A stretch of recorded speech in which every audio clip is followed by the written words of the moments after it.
Hey guys, tonight we slip quietly into a world of candlelight trenchers and slightly sour mead. Picture a smoky banquet hall in 13th century Toulouse.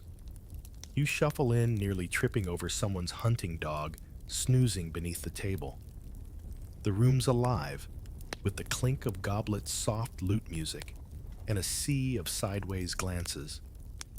You think you're here just for dinner, but in truth, you've stumbled into a battlefield of glances, gestures, and bread-loaf flirtation. So, before you get comfortable, take a moment to like the video and subscribe, but only if you genuinely enjoy what I do here.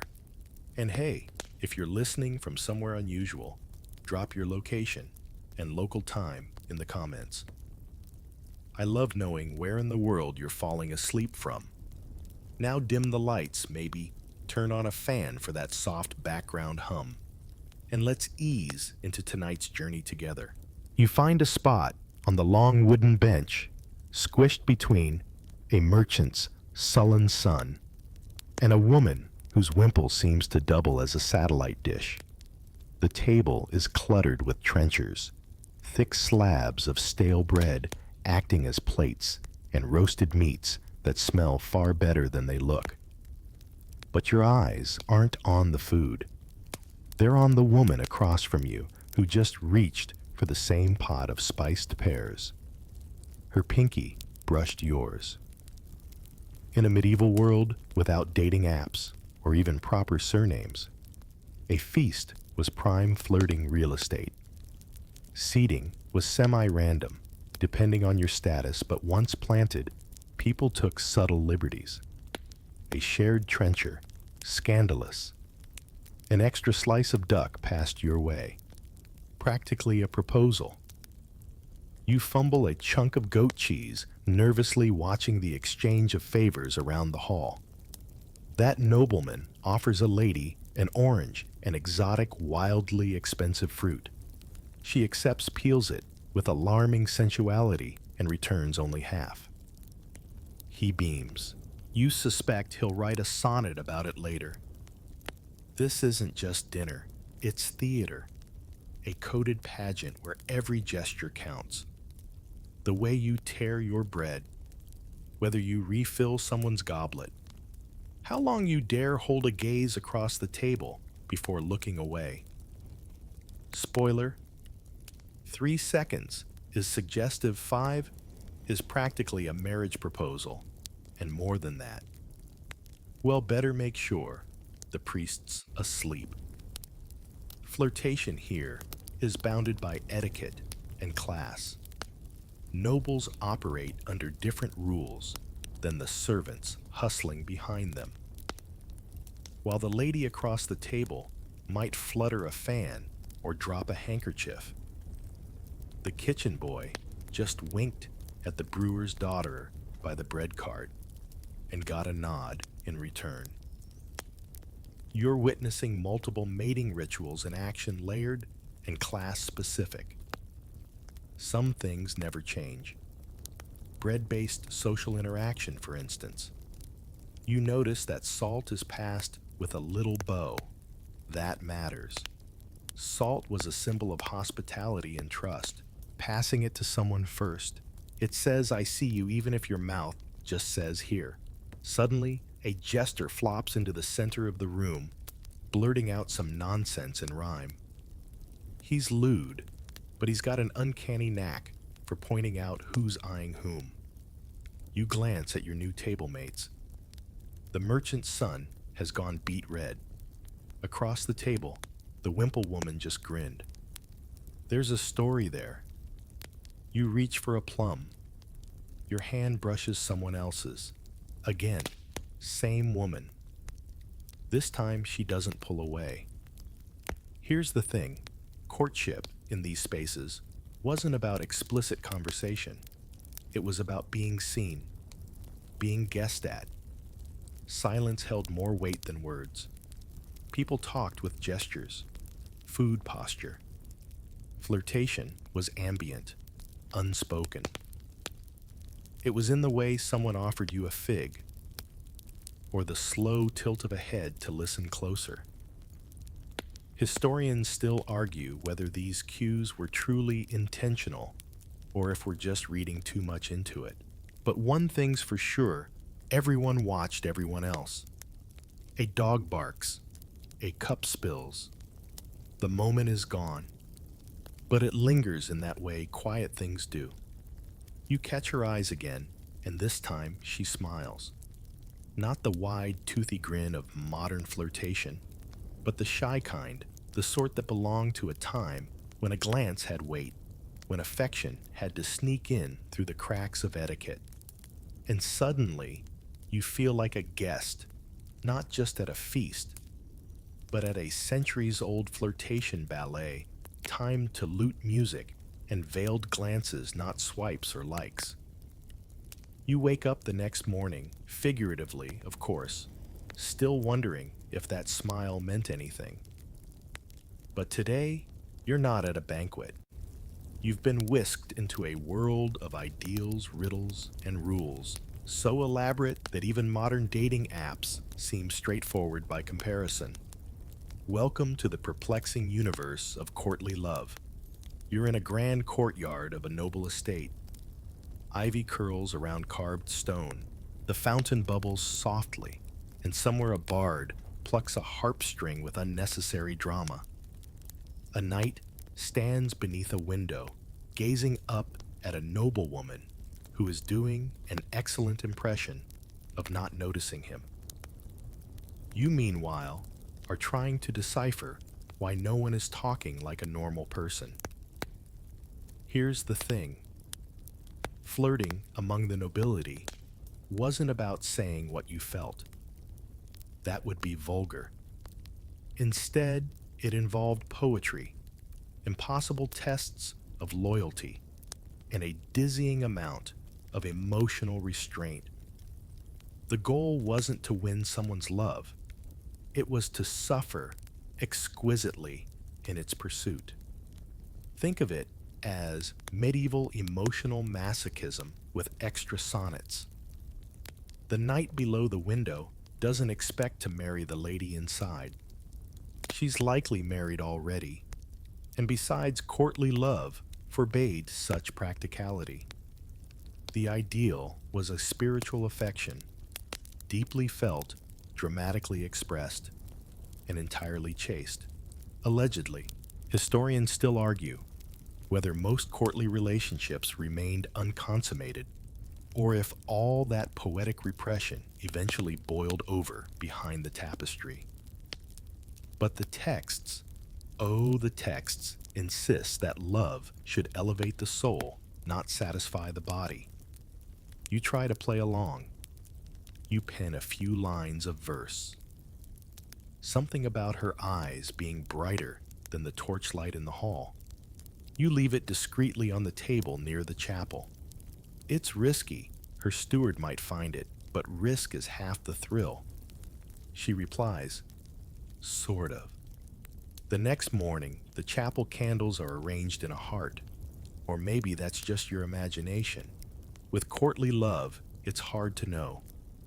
The entire system is a riddle. Say everything, mean nothing.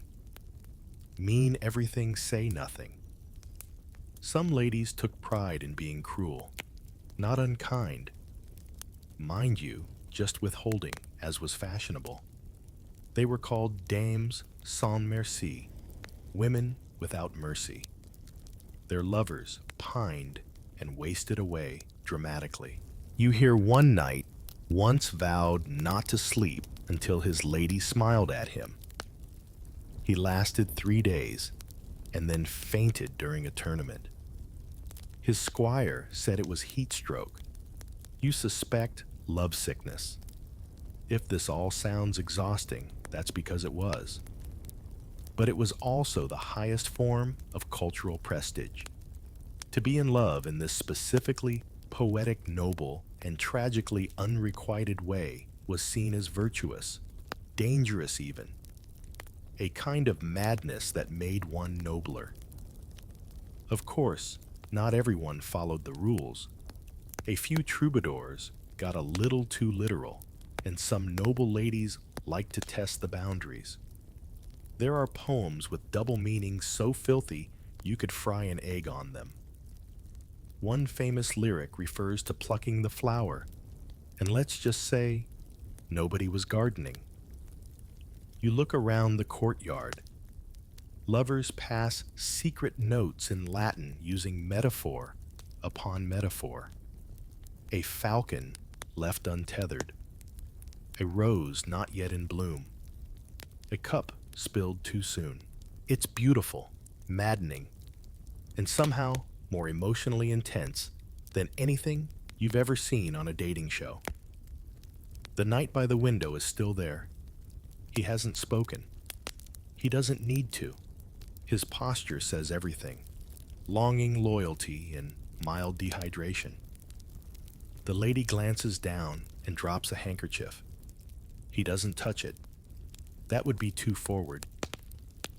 Instead, he bows, picks it up with a gloved hand, and places it on the chapel steps. It's foreplay in the form of interpretive theater, and you, poor time traveler, are utterly caught up in it. Tonight, you're braver. Last night was all noble restraint and poetic yearning, but today, you're in the thick of flirtation's darker mysteries. You're crouched behind a herb cart near the apothecary's stall, eavesdropping on a whisper about a lover's gift, a handkerchief laced with rosewater, and maybe something a little stronger. You're learning that in the Middle Ages, love wasn't just spoken or sung. It was worn, exchanged, sniffed, and sometimes survived. A young man paces anxiously outside a townhouse, clutching a bit of ribbon. It's crimson soft and smells faintly of lavender. His beloved tucked it in her sleeve last Michaelmas, and now she sent it back wrapped around a vial of scented oil. That's a message, no question. But what kind? In this world, love tokens were a serious business.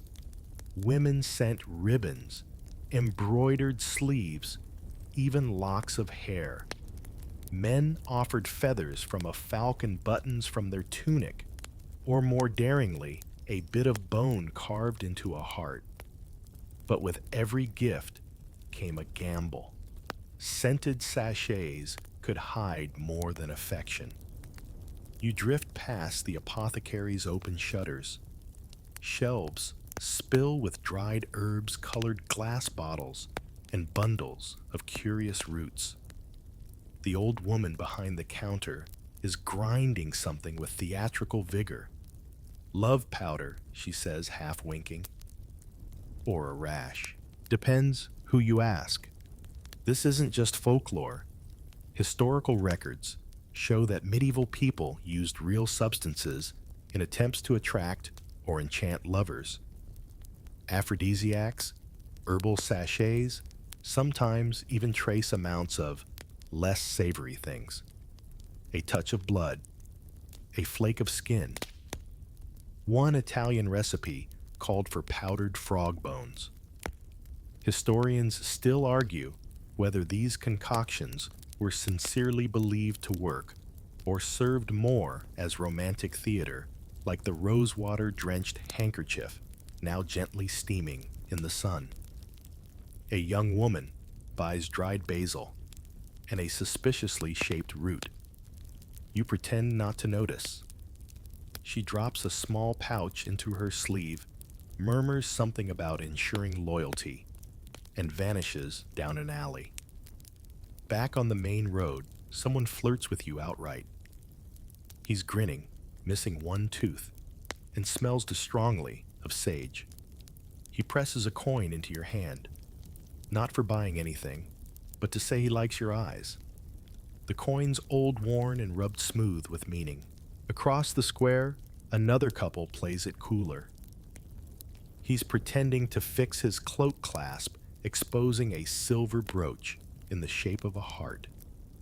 She adjusts her veil, just enough, to reveal an ankle, scandalous. They don't speak. Their eyes do. You remember stories of lovers who sent each other rings carved with cryptic phrases, rings that doubled as tiny poison vessels, just in case a romantic rival needed a dressing. But for most people, flirtation stayed in the realm of symbolism.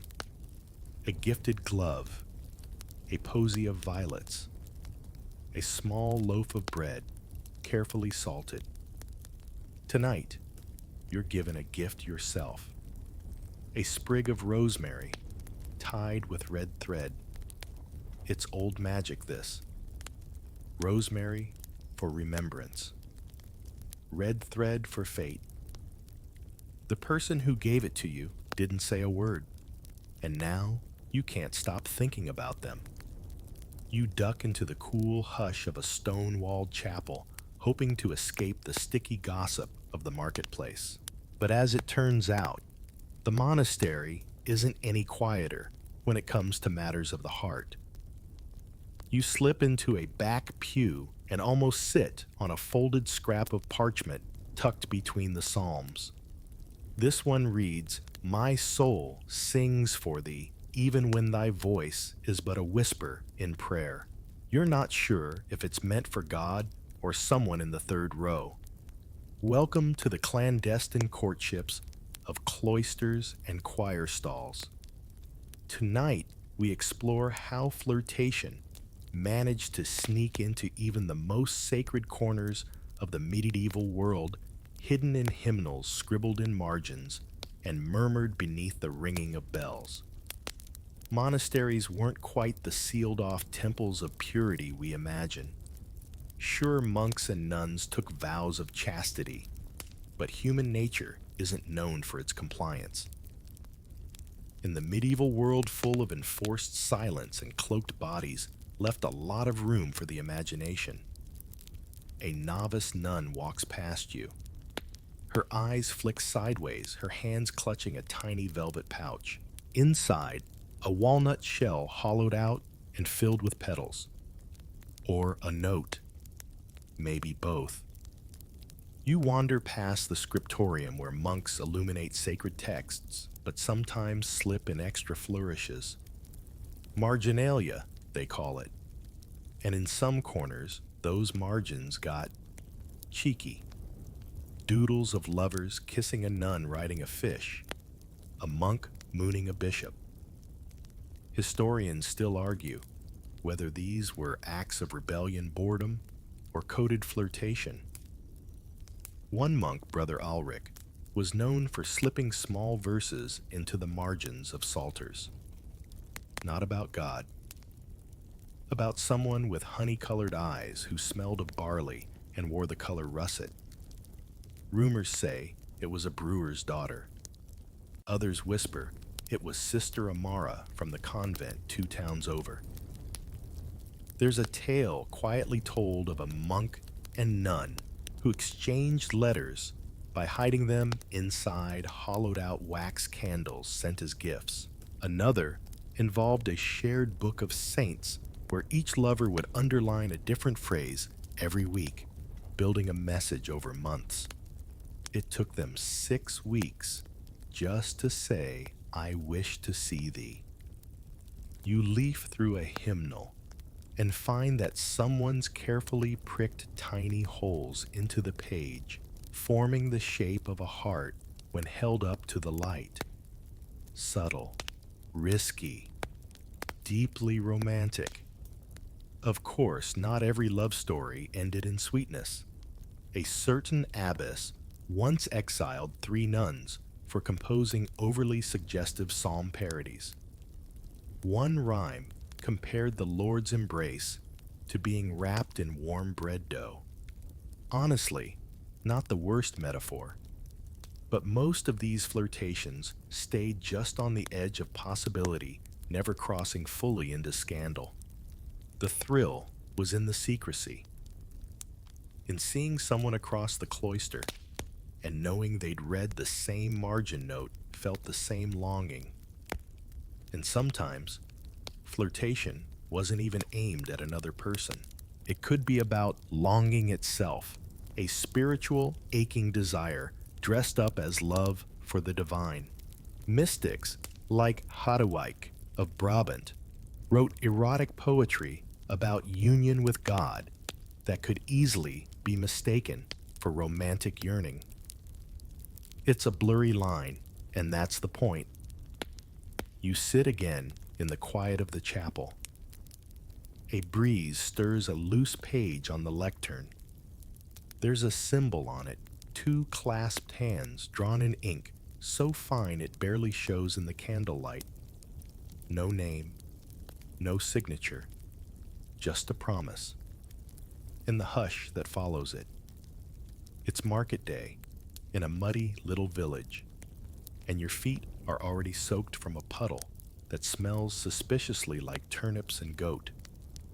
You shuffle through the crowd dodging carts and chickens, only to find yourself face to face with the most chaotic form of medieval flirtation peasant charm. Gone are the silken handkerchiefs and Latin poetry. Here, love is loud, earthy, and often smells like onions.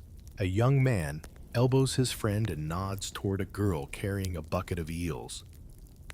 "I'd trade 2 sheep for that one," he mutters, loud enough for her to hear. She rolls her eyes, but doesn't slow her pace. That's a maybe. You're here to learn the rules such as they are, of how regular folk signaled interest in a world without literacy mirrors or deodorant. Spoiler, there's a lot more belching than you expected. Let's start with the basics. Hygiene was variable. A clean tunic was flirt-worthy. Shiny shoes, downright luxurious. But garlic breath surprisingly acceptable. In fact, a garlicky kiss was often seen as a sign you'd eaten well, an attractive trait in hard times. You pass a baker's daughter who's aggressively dusting flour off her apron. A young stable boy, trying to act casual, mimes sniffing and then dramatically swoons. She pelts him with a stale bun. Love is in the air. Flirtation in peasant circles often relied on teasing public jests and physical gestures. A nudge, a wink, a comment about someone's strong arms, which, considering how much plowing went on, was a genuine compliment. Unlike their noble counterparts, peasants had little time for metaphors. When you liked someone, you told them, loudly, while chopping firewood. Still, there were rituals. Gifts, for instance. A carved spoon, a bit of ribbon. If you were lucky, a comb. One suitor once gave his beloved a hedgehog still alive as a symbol of devotion. She kept it for 3 days, then let it go. The gesture apparently was appreciated. You wander to the well and see a boy helping a girl fill her bucket. He's standing way too close. She's pretending not to notice. Their hands brush once, twice. Then he slips splashing water on both of them. She laughs, not cruelly. You get the sense this will turn into a story they'll tell their grandkids, assuming the marriage match holds. And yes, marriage was always looming. In peasant society, love was rarely separate from economics. You flirted with people who could carry a load, mend a fence, or help raise pigs. Romantic, maybe not. Practical, extremely. Still, you find moments of tenderness. A man weaving a flower crown from meadow herbs. A woman fixing her sweetheart's torn sleeve with quiet focus. A hand lingering just a bit too long as she brushes dust from his shoulder. Historians still argue whether these flirtations were any less meaningful than the high-born poetry of courtly love. If anything, the gestures here feel more honest. less wrapped in performance. A shared crust of bread, a good-natured insult, a wink during milking. It all means I see you. A bell tolls. Market stalls begin to close. You watch a girl tug on a boy's sleeve and whisper something that makes him drop his basket of apples. He turns bright red. She grins. Somewhere nearby, a rooster crows. Loudly, obnoxiously. It feels like a blessing. You're back on the road, dust in your boots and confusion in your heart when someone calls out, "Hey, are you allowed to wear that color?" You glance down. Your hood is crimson, a hue you thought was flattering. Turns out, it's also flirting with the law. Welcome to the peculiar world of sumptuary laws, where your wardrobe says more about your love life than your mouth ever could. You duck into a cobbler's shop, partly for shade, partly for answers. The cobbler eyes your outfit with amusement. You're dressed like you own 3 horses and a tax exemption, he mutters, planning on seducing a bishop. In medieval Europe, what you wore wasn't just about fashion. It was about signaling class, wealth, virtue, and yes, romantic availability. Sumptuary laws dictated who could wear what, based on status. Silk reserved for the elite. Fur trim. Only if you were nobility or had bribed someone convincingly. But here's the twist. Breaking those rules could make you very attractive. You pass a maidservant in a forest green gown, technically too rich a dye for her class. But the baker's son is clearly entranced. She knows it too. She twirls. He stumbles into a fence post. Flirting via fashion was dangerous, deliberate, and entirely the point. Colors had meanings. Red was bold, associated with lust, vitality, and weddings. Blue, chastity and piety. Wearing the wrong color sent messages. A young man in russet, a fabric dye that faded quickly, might be signaling humility, or simply admitting he couldn't afford saffron. You peek into a tailor's stall. Bolts of cloth line the walls, indigo, teal, saffron matter. A woman is arguing loudly for a surcoat with gold threading. It's for a feast, she insists. The tailor just raises an eyebrow. Translation, she wants to be seen. Historians still argue whether sumptuary laws were strictly enforced or just aspirational moral guidelines. Plenty of records suggest people flaunted them constantly, especially when love was involved. A forbidden color became a conversation starter. A velvet ribbon where there shouldn't be velvet. That was medieval lingerie. Accessories mattered too. A hat cocked just so. Gloves perfumed with rosemary. A belt fastened slightly off-center, the scandal. Even how tightly you laced your bodice could communicate interest, and while nobles had jewels and embroidery, peasants weren't excluded. A splash of bright cloth tied around the wrist could be a lover's gift or a signal. One farmer's daughter was known to wear 2 colors at once, green and yellow, for hope and desire. The entire village whispered, "She married well." You sit on a bench, watching the parade of clothing as if it's a living poem.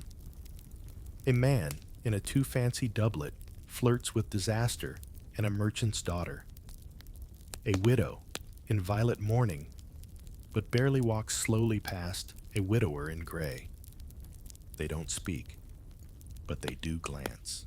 And you're still in that crimson hood. A passing girl grins at you and says, "Bold choice. Maybe you'll keep it." Steam curls around your ankles as you push open the wooden door. The scent hits you first, a blend of rosemary sweat, damp straw mats, and just a hint of wood smoke. You've wandered into one of medieval life's most surprisingly romantic hotspots, the public bathhouse. Forget everything you think you know about medieval hygiene. Sure, some villages were suspicious of excessive washing, but in many towns and cities, especially across the Islamic world, Southern Europe, and even certain parts of medieval Germany and France, bathhouses weren't just tolerated. They were bustling, semi-social, occasionally scandalous spaces. You fumble awkwardly for a towel, only to be handed one by a smiling attendant who says, "Don't worry, you'll figure it out." Her eyes twinkle. You immediately walk into a pillar. Here in the bathhouse, flirtation is built into the architecture. Pools are arranged so bathers can linger, circle, observe. Some bathhouses separate men and women by time of day. Others offer curtained alcoves and private tubs for those willing to pay extra, and not just for privacy. Wink. You ease into a warm plunge pool. Around you, murmurs bounce off tiled walls. One woman is braiding another's hair, pausing occasionally to glance at a nearby poet who's trying poorly not to stare. A man offers a sprig of mint to his neighbor. She accepts, but tosses it into the water. Message received. In Muslim bathhouses, hammams courting was even more structured. Brides were often inspected by the prospective groom's female relatives, here making it a bizarrely public-private matchmaking venue. But even outside marriage stories abound of flirtations in the steam, a meaningful brush of the arm-shared soaps, laughter echoing too long. You grab a wooden ladle and pour hot water over your shoulders, only to find someone has left you a petal on the bench, a single rose petal. You glance around. Everyone is very deliberately not looking at you. Bathhouses also employed staff known as bathmaids or bathboys. And yes, they often doubled as matchmakers or go-betweens.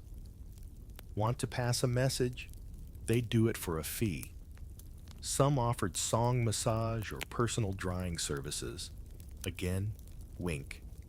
Of course, not everyone approved. Some moralists ranted about the dangers of such relaxed mingling. Others cited bathhouses as breeding grounds for sin and syphilis. But for ordinary people, they remained places of warmth, gossip, and possibility. Historians still argue whether most bathhouse flirtations were serious or simply steamy fantasy zones before folks trudged back to their cold cottages. But enough marriages and scandals began in these steamy walls to leave a paper trail. A pair of teenagers giggle as they pass you a small carved soap shaped like a bird. You stare at it confused. It's probably symbolic. Everything is in this world. This, as you dry off, your towel is missing. In its place, a red ribbon, tied neatly to the bench. You're beginning to suspect that in the medieval bathhouse, no one ever just came to rinse. As twilight falls, you follow the echo of stringed instruments into a crowded courtyard. Torches flicker on the walls. People gather murmuring in anticipation. Someone hands you a chunk of bread and says, "You're just in time. The troubadours are here." Tonight, flirtation takes the form of melody. Troubadours were the pop stars of the medieval world minus the eyeliner and smoke machines. Traveling poet musicians, mostly male but occasionally female troubadours. They crisscrossed the courts of southern France, Spain, and Italy, singing verses that stirred the heart, tickled the ego, and occasionally got them chased out of town. You sit cross-legged on a cushion, A man with an exquisitely curled mustache strums a lute and launches into a love ballad so elaborate it requires 3 metaphors per stanza. The subject, a woman with eyes like burned honey and a voice that could melt the iron bars of heaven. Everyone swoons, including her. She's right there, in the crowd, blushing furiously behind a fan that's doing nothing to hide her smile. Unlike the stiff, courtly love games of noble life troubadour lyrics didn't always play by the same rules. Sure, some songs celebrated unreachable ladies, but others got spicy. Some hinted at secret trysts. Others mocked the singer's rivals in thinly veiled verses. One legendary troubadour, Rimbaud de Vaqueras, once flirted with 3 sisters in the same household, each in a separate song, each none the wiser. Or so he claimed. You begin to notice patterns. A musical phrase repeated just for her. A pause before a rhyme that lets her name hang in the air. She doesn't look up, but her hand tightens on her goblet. The air sizzles with subtext. Troubadours didn't just sing, they played social chess. Their songs conveyed coded affection, poked at taboos, and when performed well, elevated the status of both singer and subject. Being serenaded was a compliment. Being named in a verse, high risk, high reward. If the lady was flattered, things moved forward. If she was offended, well, exile was a common outcome. You listen as a female troubadourette takes the stage. Her voice is bright and defiant. Her song flips the script, mocking the pompous knight who tried to woo her with his hunting dogs and 3 adjectives. The crowd howls with laughter. The knight bows, feigning injury, and then tosses her a rose. She catches it. Maybe he'll write her a verse next time. Historians still argue whether these performances sparked real relationships or simply existed as public entertainment.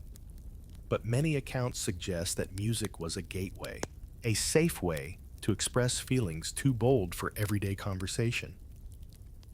You think back to the bathhouse, the chapel, the banquet. Flirting in the medieval world seems to come in every form: touch, glance, scent, and now song. As the last notes fade and the troubadours pack up their lutes, someone slides onto the cushion beside you. Says nothing, just hums the chorus of that last song under their breath. You smile. Sometimes lyrics say what words can't. You awaken before dawn, the echo of last night's melody still humming in your ears. This morning, however, is quieter. You're in a monastery again. But this time, the air is different. Tighter. Sadder, maybe. A monk kneels in prayer, but his eyes keep drifting to the window. Outside, a cart rumbles past. In it, the brewer's daughter delivers kegs of ale to the kitchen. She waves just once. The monk doesn't move. Welcome to the realm of monastic crushes, where forbidden longing takes root like ivy through stone, and guilt wears a heavy hand-stitched hood. You follow the monk Brother Thomas as he tends to the garden. He plucks rosemary and thyme, but his hands tremble slightly. Nearby, another brother murmurs psalms too loudly, clearly trying to drown out something. Everyone knows. No one says. In theory, monasteries were fortresses against the flesh walls built to hold desire at bay. But human nature doesn't vanish with a haircut and a vow. Love, lust, and longing found their way inside, even if they weren't invited. Brother Thomas is young, thoughtful, and slightly too interested in the brewer's deliveries. She, in turn, always seems to arrive when he's in the courtyard. Coincidence? Of course not. Flirtation here is all eye contact, silence, and deeply internal debates. He carves psalms into candle wax to keep his hands busy. He spends a little too long at confession. The abbot raises an eyebrow. Thomas says nothing. Historians still argue whether most monks and nuns kept their vows fully, or whether secret letters and midnight rendezvous were more common than records admit. We do know of anchorites who requested to be bricked into small cells next to someone else's convent window. It wasn't always about God. You explore the scriptorium, leafing through a volume of saints. Someone's penciled a small flower in the margin. Another page contains a phrase that doesn't quite match the rest of the Latin text, et si peccavi cor meum tamen non mentitur. And if I sinned, my heart did not lie. Even nuns weren't immune.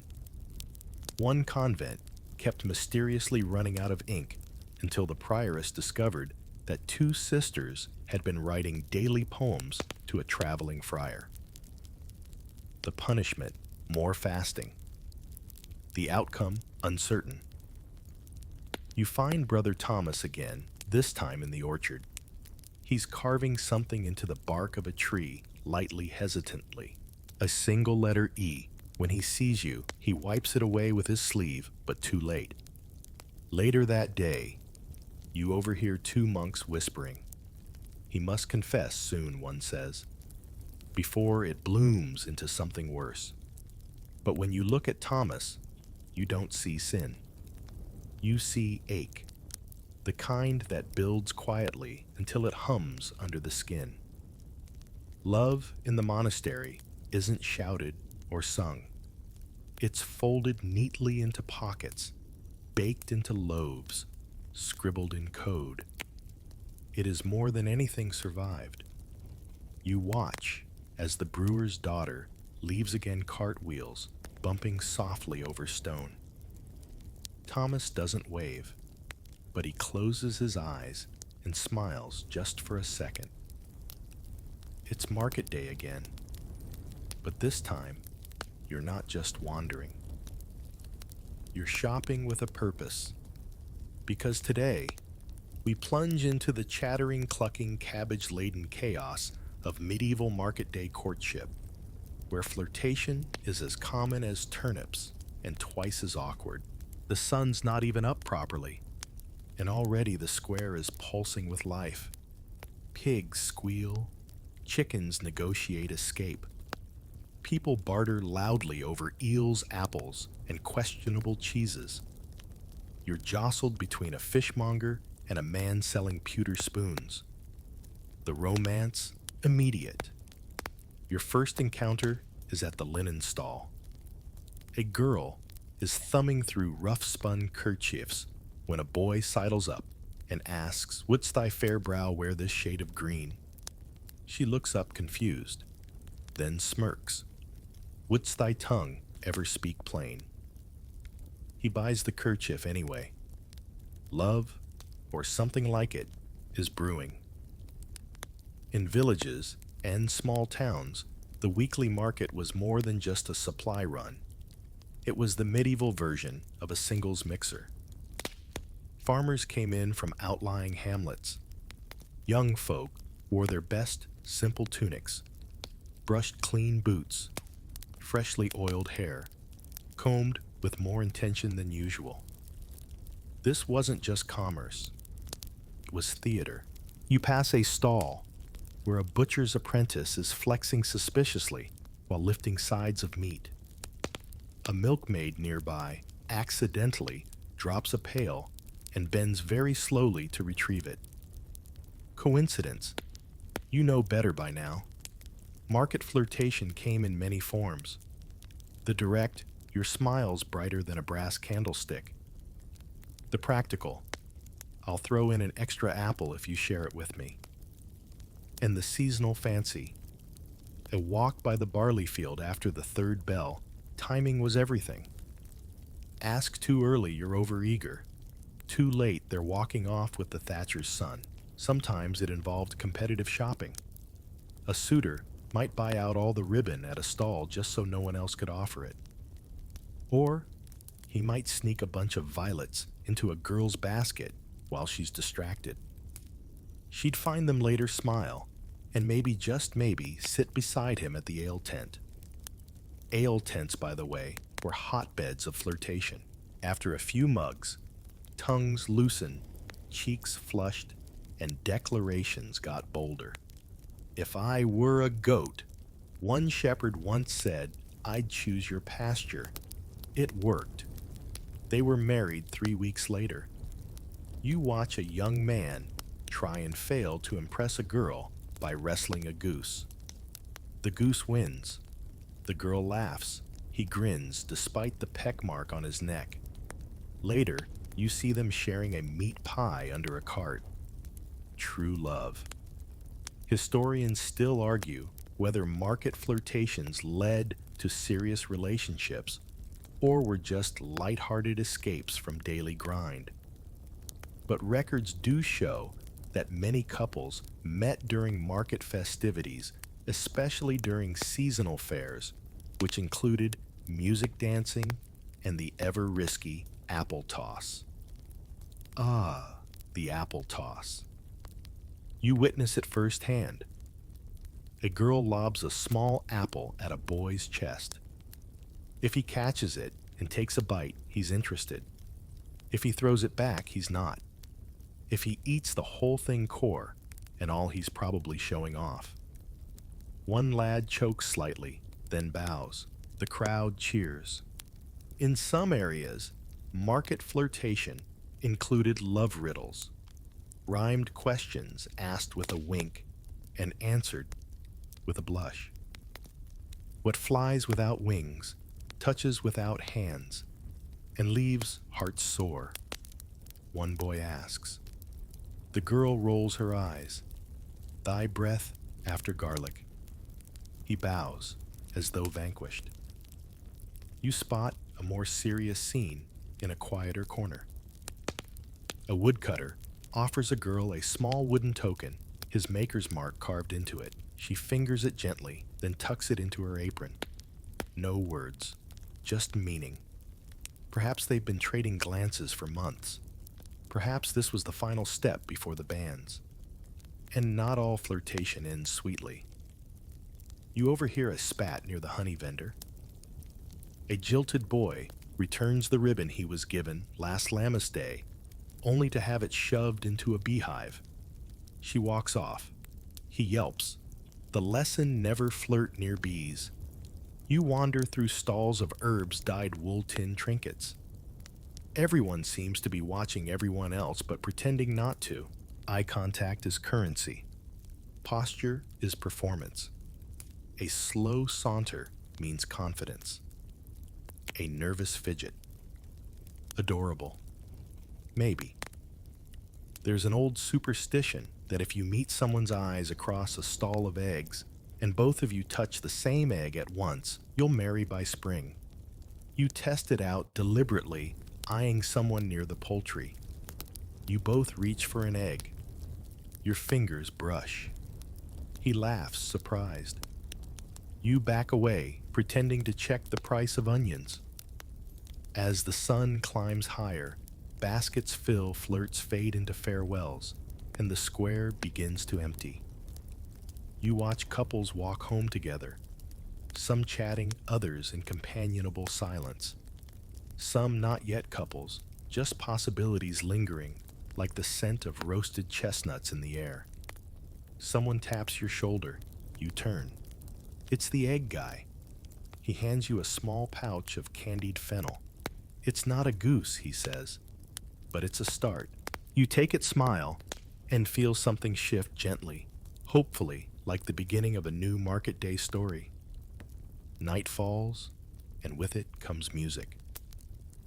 Not the solitary songs of troubadours this time, but something more communal, more physical. You've been swept into the center of a village green under a moonlit sky, where the circle dance is beginning. It's time to flirt with your feet. The air smells of sweet hay pine smoke and someone's overambitious mead. Torches flicker as villagers gather, forming a loose circle, holding hands. Someone starts a pipe tune. A drum joins in. Then a shout, hearthrow, hearthrow. You don't know the steps, but someone yanks you in anyway. Dancing in the medieval world wasn't just recreation. It was coded communication, especially in circles where participants rotated, partnered, and repartnered again. Every spin grip and stolen glance carried a weight no chaperone could quite catch. You're paired with a woman in a woolen overdress dyed saffron yellow. She smiles barely. As the circle turns, your hands brush. Then it's someone else. Then her again. This time, she holds on a second longer. Circle dances were carefully designed chaos. You'd link arms past partners, sometimes even accidentally bump hips. All very innocent until it wasn't. The rules allowed for just enough contact to keep things interesting, but not enough to get you excommunicated. It wasn't just peasants doing the dancing. Courts held elaborate balls with carols and branleys, choreographed courtship disguised as merriment. A noblewoman might dance with 10 men in one song each, hoping to impress with graceful steps, a clever quip, or simply not stepping on her shoes. One historical account describes a dance at a Florentine wedding where a young man used a heel-turn spin to discreetly whisper into his partner's ear. What he said isn't recorded, but the fact that she blushed and tripped mid-step tells you enough. You stumble through a step involving something called a hay, which involves weaving through people like a sheep dodging puddles. Your current partner giggles. She steadies you, her hand on your arm longer than necessary. First time she asks, you nod. Not bad, she says, and spins away. Flirtation through dance wasn't just about charm. It tested with timing and improvisation. The shy could shine. The boastful could stumble. Dancing leveled the field. Everyone could play. Historians still argue whether these dances were intentionally designed to enable romance or whether the flirtation arose naturally from proximity and repetition. Either way, they worked. Many couples met through dance, and many marriages began with a badly executed grapevine step and a shared laugh. Music shifts, a faster tune, a more daring formation. A line becomes a spiral. Spirals were especially popular, deliberately chaotic, forcing close contact and whispered apologies. You find yourself face to face with a man who winks. Then a girl who twirls so hard her braid smacks you. Everyone's laughing. Everyone's watching everyone else. One elderly woman sits on a bench, clearly retired from dancing but active in commentary. That one's into him, she mutters, nodding toward a redhead and a smith's apprentice. But he's too thick to notice. Shame. You sit out around and watch. The moon casts long shadows on the green. Laughter rings out. A couple slips away into the dark, their fingers brushing in rhythm. Another pair trips and falls, then stays sitting laughing, breathless, like they've discovered gravity for the first time. Then you're pulled back in, same yellow dress, same smile. This time, she says, let's try not to step on each other. You don't, mostly. The dance winds down. People begin to wander off in twos and threes. Some walk home with linked arms. Others linger, waiting to see if a second glance turns into a first kiss. You don't see many of those. Flirtation here still thrives on subtlety, but you feel the connection simmering warm, full of what-ifs. Someone hands you a mug of cider. Another pats your back. You're sweaty, sore-footed, and smiling. Not because you danced well, but because for the first time you understand what they meant when they said love is a rhythm. This morning, you awaken to the smell of salt and smoke. You're no longer in a daisy-filled valley or beneath cathedral spires. You're in a timber hall on the edge of a northern fjord. Welcome to Viking country. And here, when it comes to flirting, the rules are colder, bolder, and significantly more sarcastic. A woman at the longhouse hearth eyes you as you enter, then mutters something under her breath. You catch only the words legs like a newborn goat. She grins. Everyone laughs. You're not entirely sure if you've been insulted, complimented, or proposed to. That's the Viking way. Unlike the delicate glances and flower petal notes of courtly Europe Norse flirtation operated in the realm of wit, insult, and shared hardship. If someone mocked your posture or claimed your hair looked like wet straw stuck in tree sap, chances are they were interested. The more creative the insult, the deeper the admiration. You join a group gutting fish by the water. One woman tells a man he cleans herring like a blind ox with cold fingers. He blushes. They're probably getting married next spring. Sagas are filled with these moments, sniping banter that simmers just below open affection. Even heroic poems include exchanges that feel more like sparring matches than serenades. And often, these verbal duels were foreplay for partnerships built on mutual respect. In the occasional acts, one notable tale tells of a shield maiden who only agreed to courtship after her suitor survived 3 riddles a foot race, and her calling him weasel-limbed. He married her anyway, probably wisely. Viking flirtation didn't shy away from strength or bluntness. If a woman called you soft, it meant she noticed. If she challenged you to a drinking contest, you'd better say yes and prepare to lose.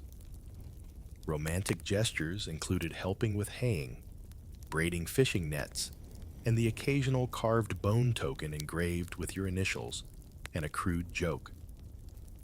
You notice a young man etching something onto a smooth river stone. He tosses it to a girl weaving reeds. She catches it, reads it, laughs, then throws one back, hers sharper, funnier. He grins like he's just been knighted, or whatever the Viking equivalent is.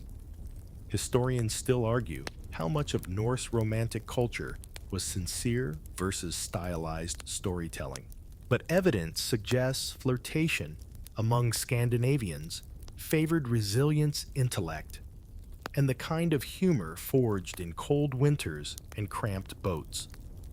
Affection wasn't private either. Community mattered.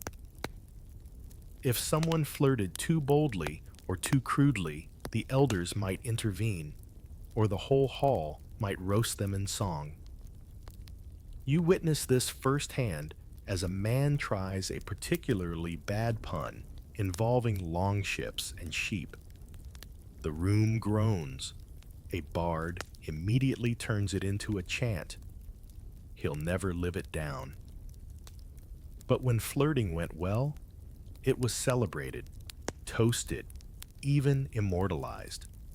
Carvings on combs, runes etched in stone. Some runes literally say things like, "Kiss me, I smell better than fish today," or "This comb belongs to the girl who always wins." Tonight, the mead hall glows gold with torchlight. Skalds recite stories, drums thump rhythmically, and a girl with braids the size of ropes dares you to wrestle. You lose. She grins. Later, she shares her cloak as the wind howls outside. No handkerchiefs, no sonnets, just warmth, laughter, and the gentle clunk of carved bone charms exchanged under furs. It's late now, and the world is quieter. The smell of parchment replaces the scent of peat smoke and hay. You're seated in the corner of a candle-lit chamber, surrounded by inkwells, folded scrolls, and wax seals. This is not a place of dance or teasing riddles.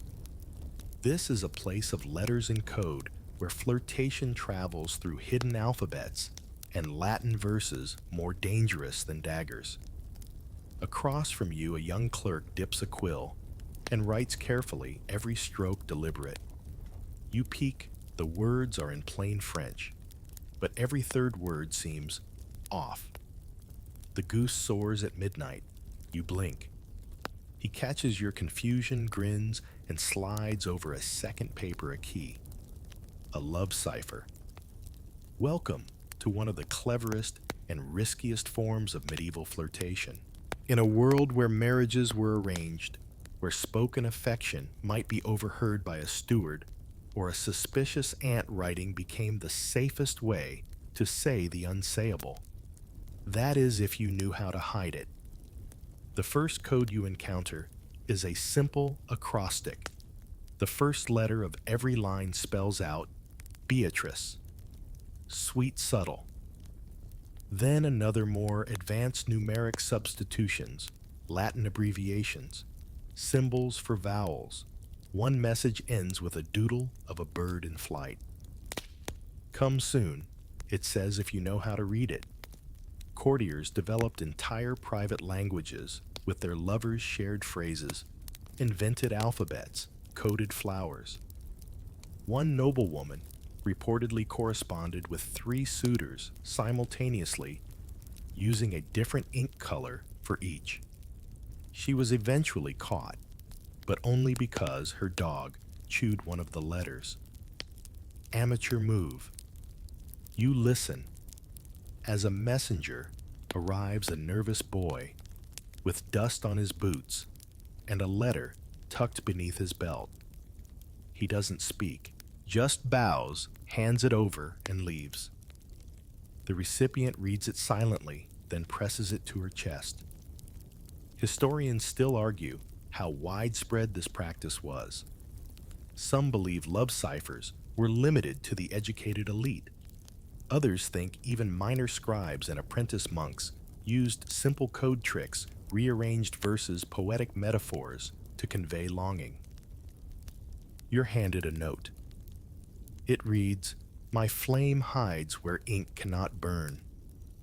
A wrist turned thrice, a candle spurned. Seek not the name, seek not the face, but read the rhythm and find the place." You look up. The girl who gave it to you is already gone. In cathedrals and castles alike, flirtation by letter took on near mystical dimensions. Writing wasn't just practical, it was intimate, permanent. A whisper set in ink, and that permanence came with risk. Letters were confiscated, decoded, sometimes used as evidence in annulments or worse accusations of sorcery. One court case involved a note written in mirrored Latin that allegedly caused the recipient to faint from desire, or maybe hunger. The record is unclear, but for those in love letters were worth it. They could be burned, yes, but while they existed, they were proof of attention, of thought, of hours spent crafting each line by candlelight, choosing the perfect metaphor that said "I miss you" without ever writing it. Some wrote in verse, some in prose, some layered multiple meanings in religious texts. You see one monk's marginal note written in Latin that when read backward becomes a poem about longing. You suspect the bishop never noticed. And in the margins of mundane documents, grain ledgers, tax reports, you sometimes find odd annotations, a single word underlined, a doodle of a heart, a feather drawn beside the date. It makes you wonder how many bored scribes flirted while calculating tithes. One scholar in Italy developed a symbol system where each flower represented a feeling. A daisy meant "I wait." A sprig of mint meant "I remember." A plum pit Well, let's just say it was suggestive and not recommended in church records. You flip through a ledger and find one entry marked Feather Delivered. That's all. No weight, no buyer, no destination. But in the margin, someone has drawn a small quill wrapped in ivy. You suddenly want to know everything about that delivery. At the writing desk, you try composing your own message. You use the ink from a crushed elderberry blue-purple romantic. You choose a cipher based on alternating letters. The message, "You saw me," it takes longer than you thought. You realize how much patience this form of flirting required. When your letter is done, you fold it and seal it with wax. You don't write a name on the front. That would be far too obvious. Instead, you draw a tiny rabbit. Somewhere out there, someone knows what that means. As you leave the chamber, another candle gutters out. The clerk beside you tucks a letter into a hollowed-out book spine. It's labeled Sermons of St. Augustine. Somehow that feels appropriate. In a world of stolen glances and whispered words, there's something deliciously bold about writing your feelings down and trusting the right person will understand.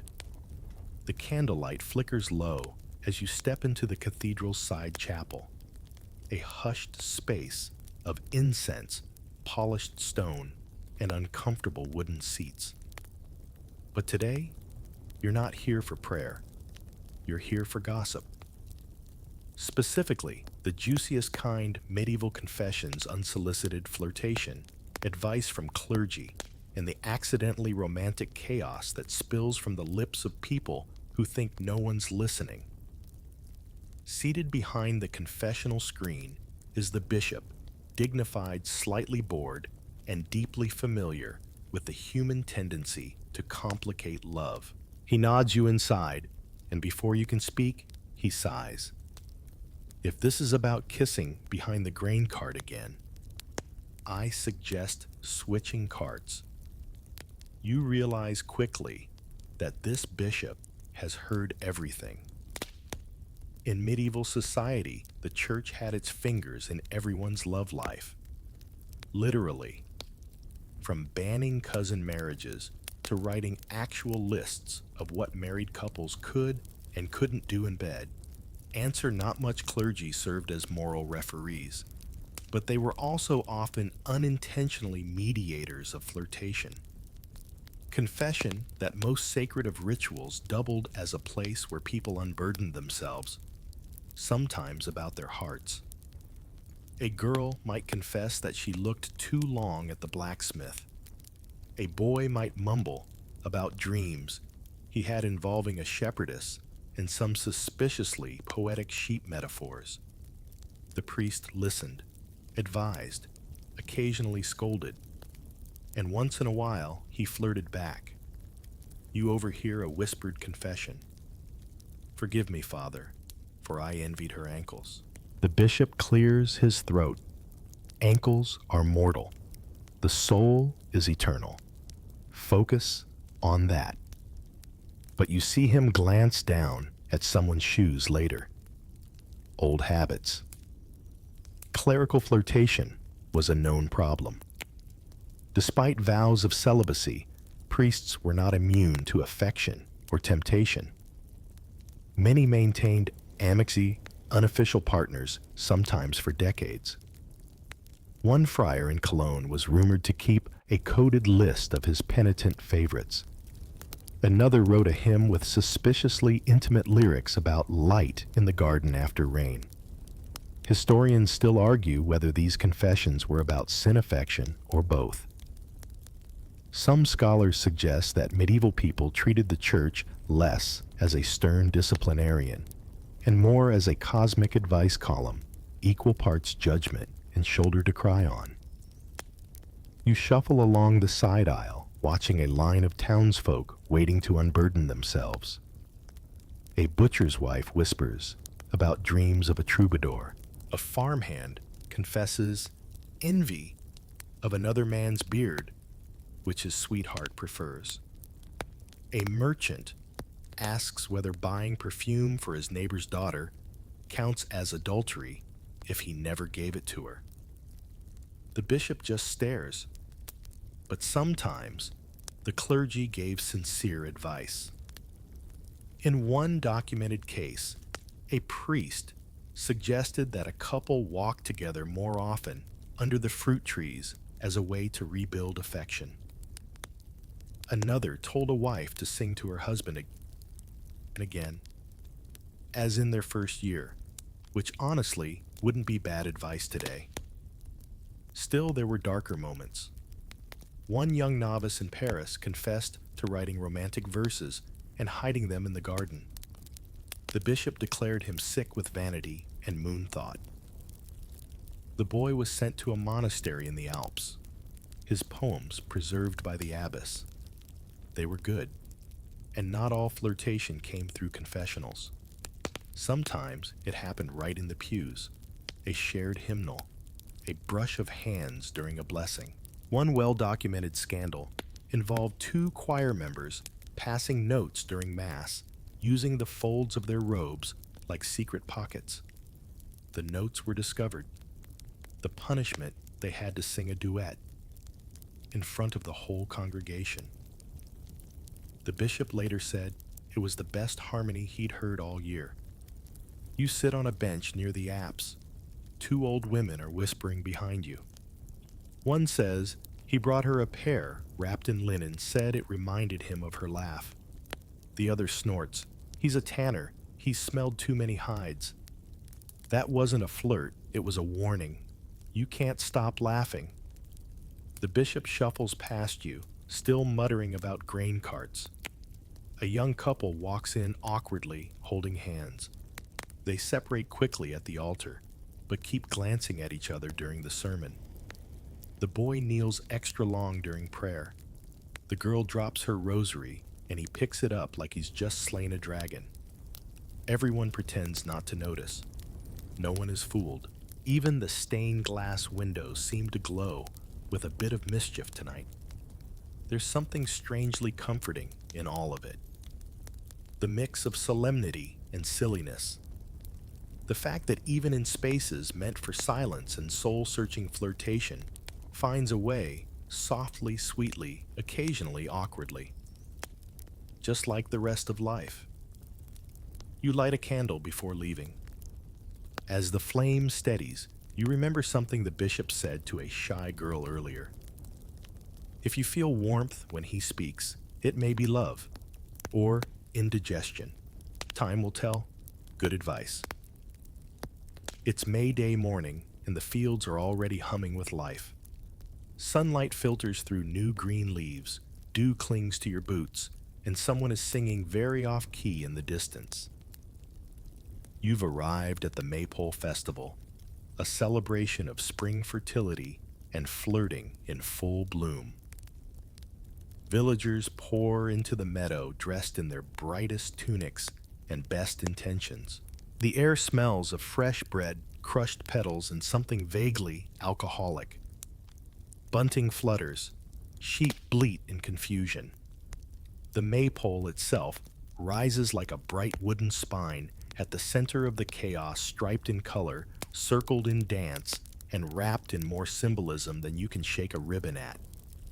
If there's a single day when medieval flirtation steps out of the shadows, sheds its coated whispers, and dances barefoot in the mud, it's today. You watch as couples real and aspiring gather in groups. Girls twist ribbons into their hair.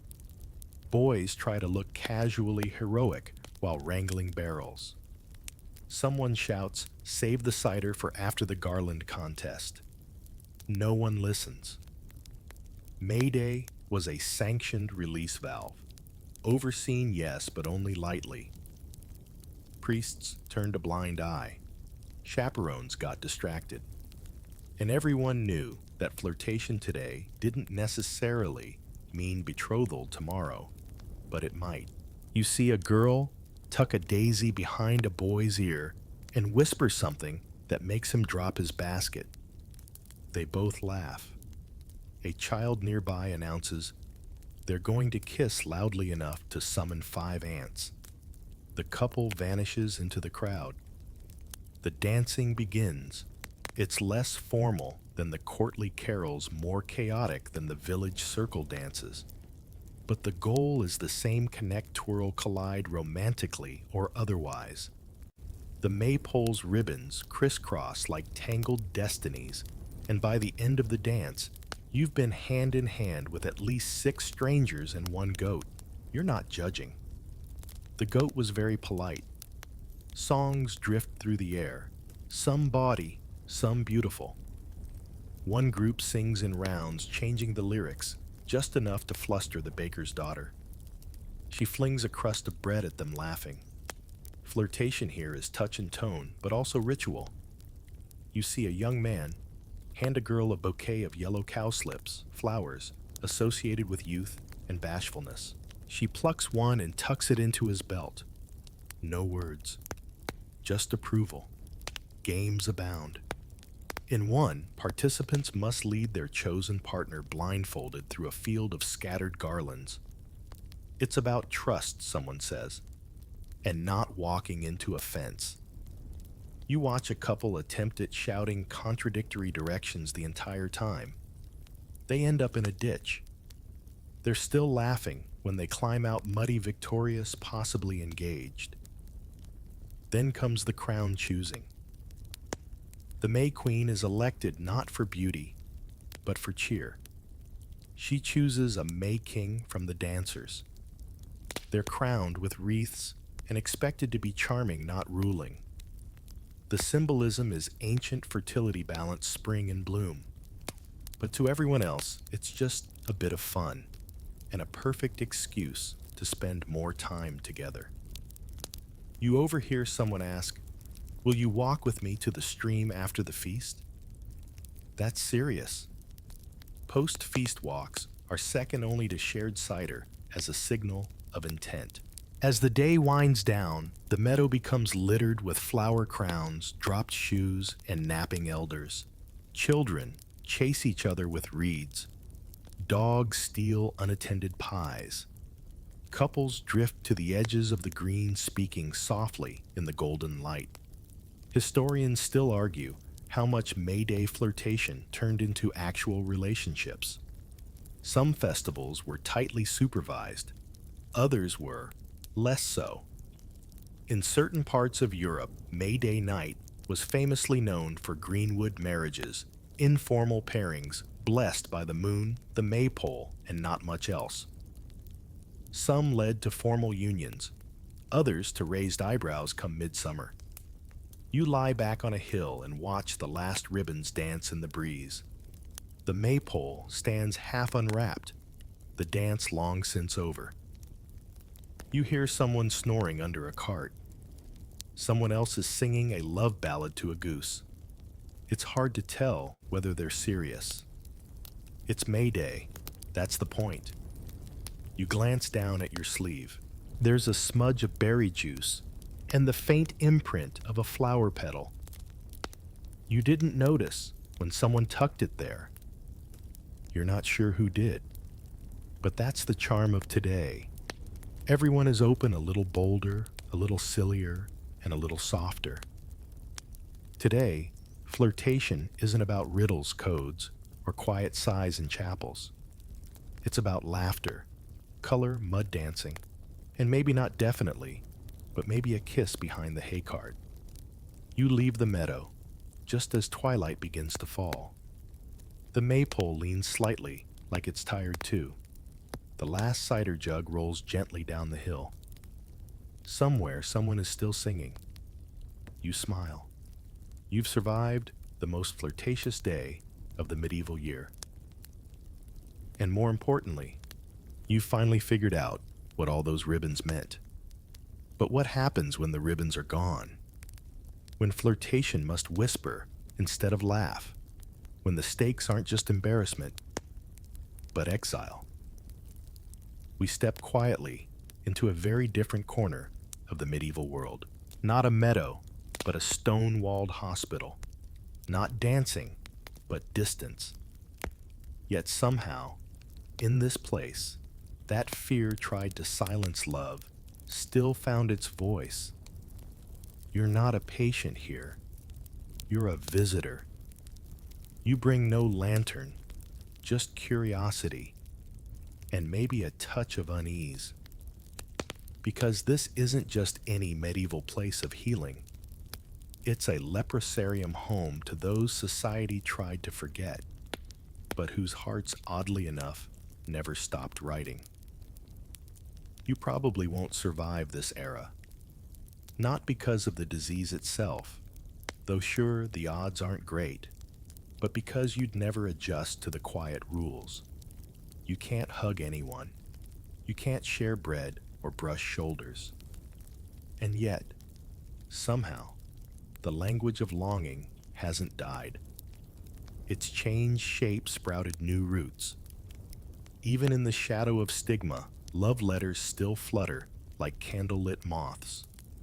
So before you get comfortable, take a moment to like the video and subscribe, but only if you genuinely enjoy what I do here. And as always, I'd love to know, where are you listening from? And what time is it right now? Now, dim the lights, maybe turn on a fan for that soft background hum, and let's ease into tonight's journey together. You step through a worn stone archway. The sign above the door creaks on its wooden pegs. Domus Dei, House of God. The name doesn't scream romance, but inside soft chants echo, and something sweet, maybe lavender or clove, clings to the air. Everything feels slower here. Even time limps. Your shoes scuff against mosaics faded with centuries. A nurse nods politely, her linen cap stiff with starch. Around her neck, she wears a pomander, a little orb of perforated silver stuffed with herbs to mask infection. Its scent reaches you even from a distance, sharp rosemary and citrus peel. No one dares get too close, but the eyes they still meet. Some say leprosy robbed people of everything, but look closer and you'll see that's not entirely true. Strip away the stigma, and this place holds more love stories than you'd think. You just need to look in the right places, behind curtains, inside hymnals, under loose floor tiles. That's where the letters hide. You glance across the hall and spot a figure wrapped in dull russet robes. He sits by a narrow window, sunlight sketching his silhouette on the cold floor. In his lap, a scrap of parchment flutters.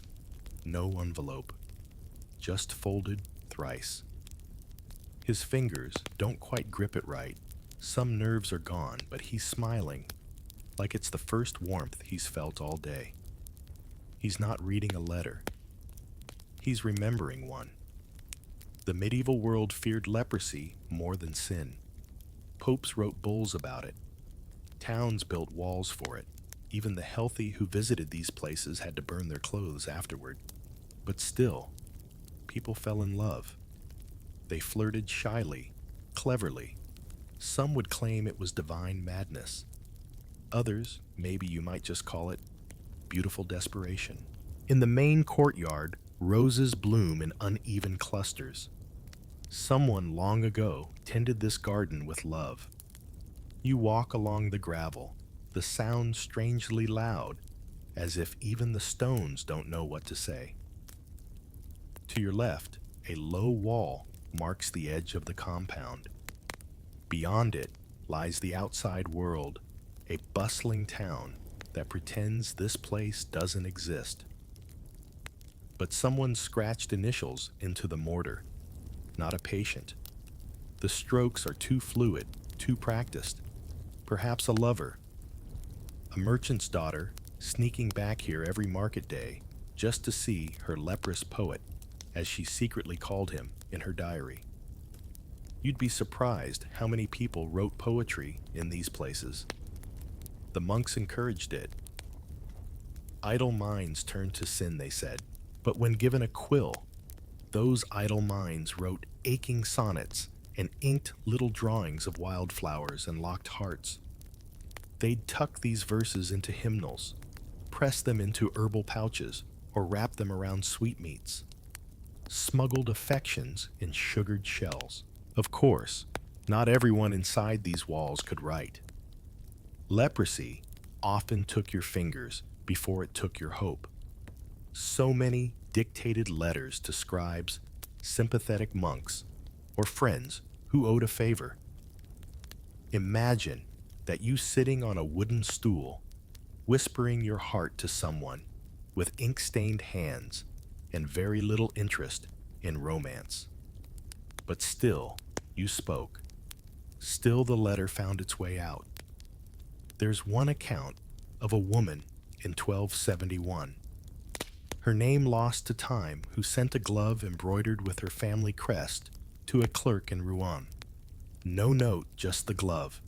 He was said to weep at the sight of it, then rode 3 days to leave a single rose on the hospital wall. They never spoke. They never touched. But it was a love story, just the same. You move farther, in past a chapel door, carved with lilies and lions. Inside, soft Gregorian tones drift like mist. Someone kneels before the altar, not praying, just resting.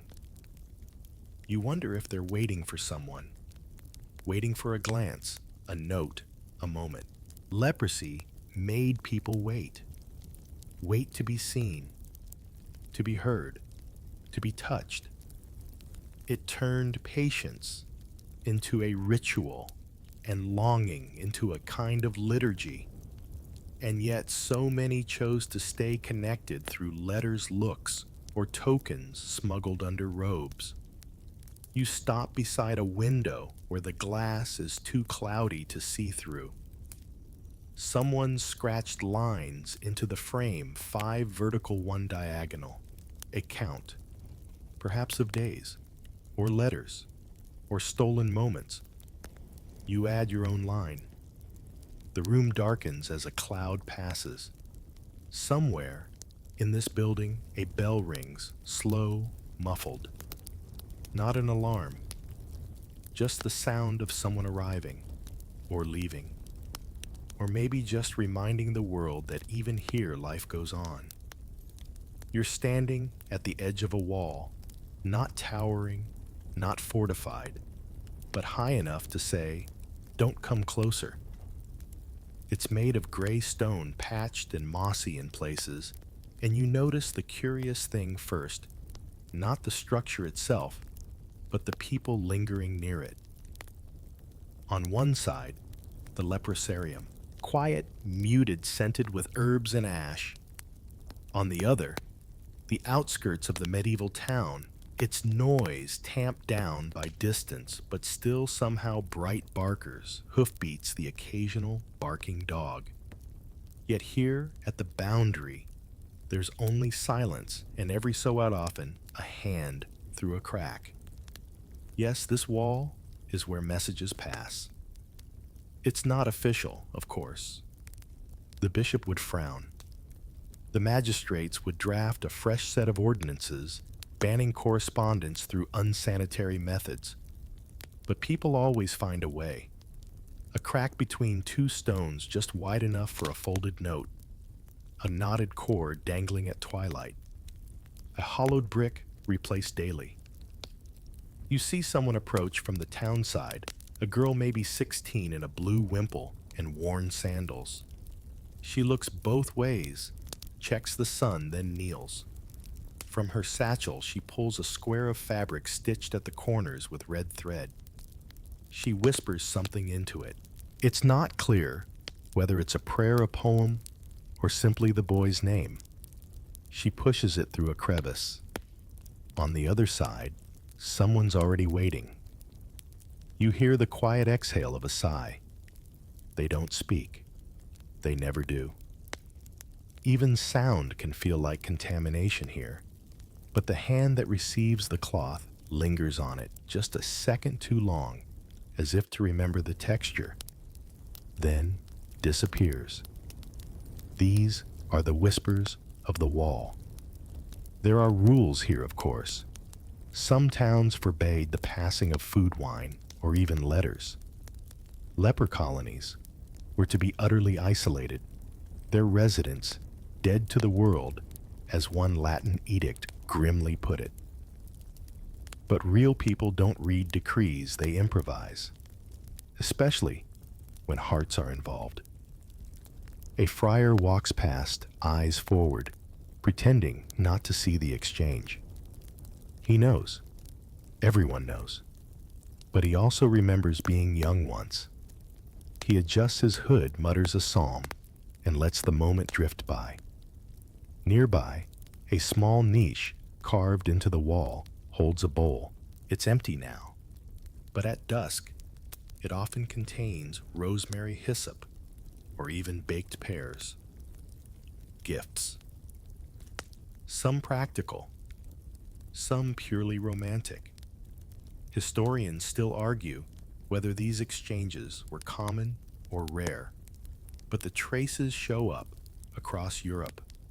France, Spain, Sicily, even the icy edges of Norway, where love letters were etched into birch bark and tossed across rivers during spring thaw.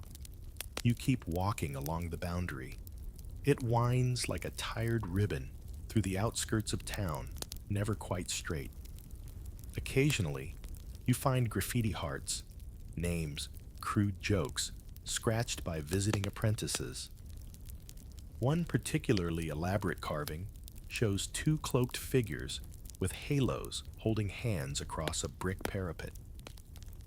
Someone's vision of sainthood, perhaps, one where love transcends both disease and doctrine. The sun begins to drop, casting golden light across the wall. You find yourself at what locals call the Whispering Stone. It's a wide slab smoothed by centuries of fingertips. Legend says 2 lovers met here every week, separated only by rock and fear. One blind, one marked. They never spoke directly. Instead, they knocked 3 times, then listened. Knock once to say I'm here. Twice to say I miss you. 3 to say I love you. 4 was never used. 4 meant goodbye. You try knocking, just once. The echo returns faintly, like an old friend too far away to visit. Love in the time of leprosy required silence, stealth, and patience. People learned to read shadows, to decode footsteps, to fold longing into layers of linen. A whispered name in the dark could mean everything. Some letters were dictated through walls, an intermediary, usually a nurse or confessor, repeating lines like a poetic telegram. Tell her I dream of her scent, even though I no longer smell. Tell him my fingers remember the shape of his hands. Words like those weren't meant for eternity. They burned bright, then vanished. Still a few survived. At the monastery archives in Rouergue, a single folio records a note written by a young man named Thibault, a shoemaker's apprentice afflicted in his 20s. He wrote, "My darling, I cannot hold your hand, but I have built 1,000 shoes in my mind that would carry you to me. If you ever hear a bell that sounds like mine, look toward the wall and smile." No one knows if she did. But someone copied the letter and preserved it, proof that even those the world considered untouchable could still touch us across centuries. The breeze shifts, a crow caws. You look up and notice a small opening near the top of the wall, just big enough to throw something through. A message, a flower, a mistake. It reminds you of the impulse that runs through this whole strange ecosystem, the need to reach, to be seen, to be remembered, to be loved. A boy's laughter cuts the silence. Somewhere nearby, a child has climbed the lower wall.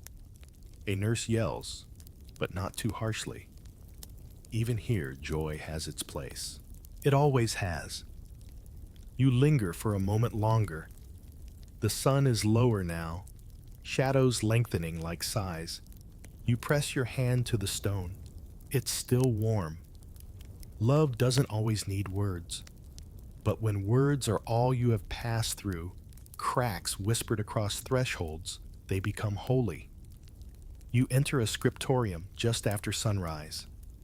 The light is weak golden, filtering through oiled parchment windows, and it falls onto rows of low wooden desks, each one littered with ink pots, trimmed quills, and thin parchment sheets.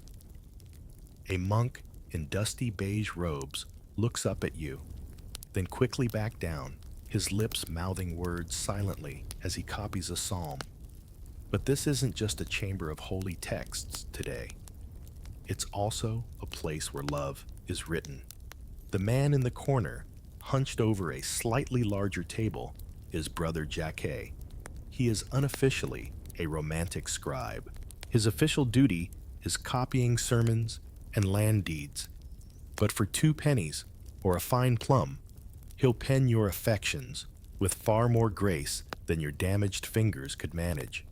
His script is exquisite curling and laced with flourishes. You watch him finish a line, dust it with fine ash to dry the ink, then fold it carefully. The parchment's edges are scalloped an affectation, but also a signal. Letters like this aren't merely messages. They're offerings. The woman who dictated that message is waiting in the hall. She has a shawl pulled tightly around her, not because of the cold, but because of what's hidden underneath white linen bindings concealing marks on her arms she'd rather the world not see. Her name is Beatrice. Her love's name is Alais. Neither one of them has touched the other's face in 2 years, but once a week, a note passes between them coded, cautious, but unmistakably tender. Beatrice's voice was steady earlier as she spoke the lines aloud. Your words are balm, and your silence is echo. I keep the ribbon you gave me beneath my pillow, and I pray for the day it might still smell like your hair. Brother Jacquet didn't even blink. He's heard it all before, men writing to men, women to women, cloistered souls to distant merchants. In these halls, love is just ink and faith. That's not to say all letters were dictated.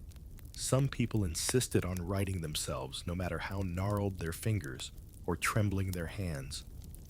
They used contraption straps to hold the quill armrests to steady the stroke. Others trained a single remaining finger to grip like a hawk. The parchment often tore. The ink often smeared. But the message always came through. You find one such letter tucked between pages of a psalter in the back corner of the scriptorium. The ink is rust brown, faded with age. The Latin is clumsy, but heartfelt.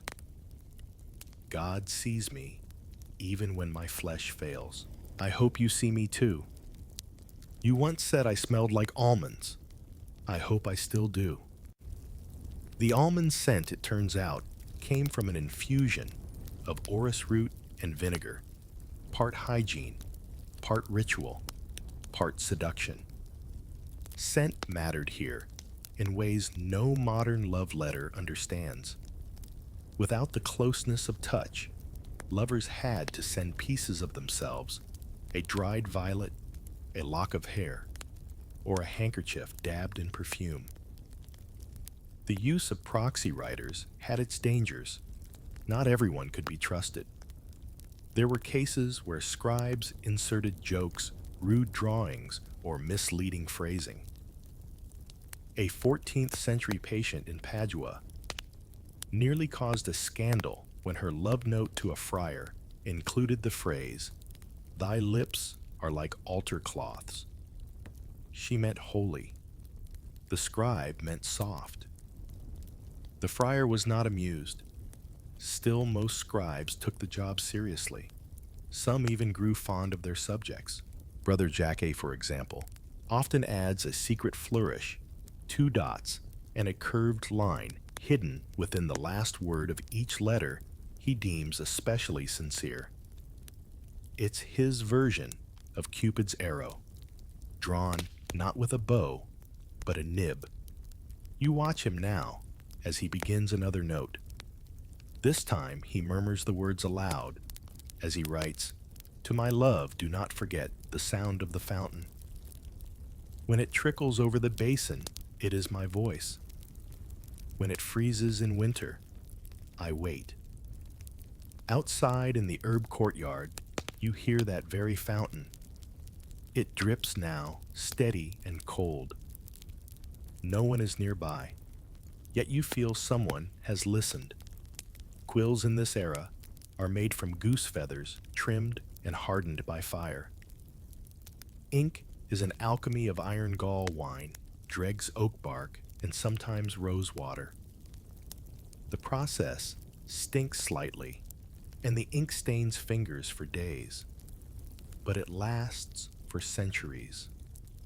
The parchment sheepskin, rubbed smooth with pumice, scraped until thin, then stretched taut over wooden frames. Each page takes days to make. A single letter is an act of labor, of intention. No one dashed off casual notes. Every stroke meant something. Historians still argue whether these dictated letters should be considered authentic. After all, they pass through many hands, sometimes written by someone the sender never met. But the emotion, that was always real. Even a ventriloquized voice can ache. The bell tolls outside the scriptorium, mid-morning prayer. Brother Jacquet wipes his hands, nods to you, and places the latest note into a folded pouch of beeswaxed linen.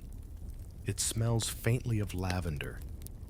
You step out into the corridor and walk slowly toward the infirmary's garden. On the wall, small metal hooks hold message satchels. A nun in pale green transfers the pouches gently, one by one, to the recipient's hands. There's no smile, no words, just a look. Sometimes that's enough. You pause beside a window, watching one patient unfold her letter. She doesn't read it right away. She holds it to her chest and closes her eyes. Maybe she's memorized every word already. The sound of a bell echoes down the corridor, a dull single chime with no urgency, more a heartbeat than an alarm. You follow it toward the outer courtyard where gravel crunches softly beneath your feet and vines creep lazily along the stone walls. There, you find a small procession of cloaked figures. Each walks slowly, not out of reverence, but necessity. Their steps are deliberate, each aided by a wooden staff or the guiding arm of a nurse. Dangling from every staff is a small brass bell.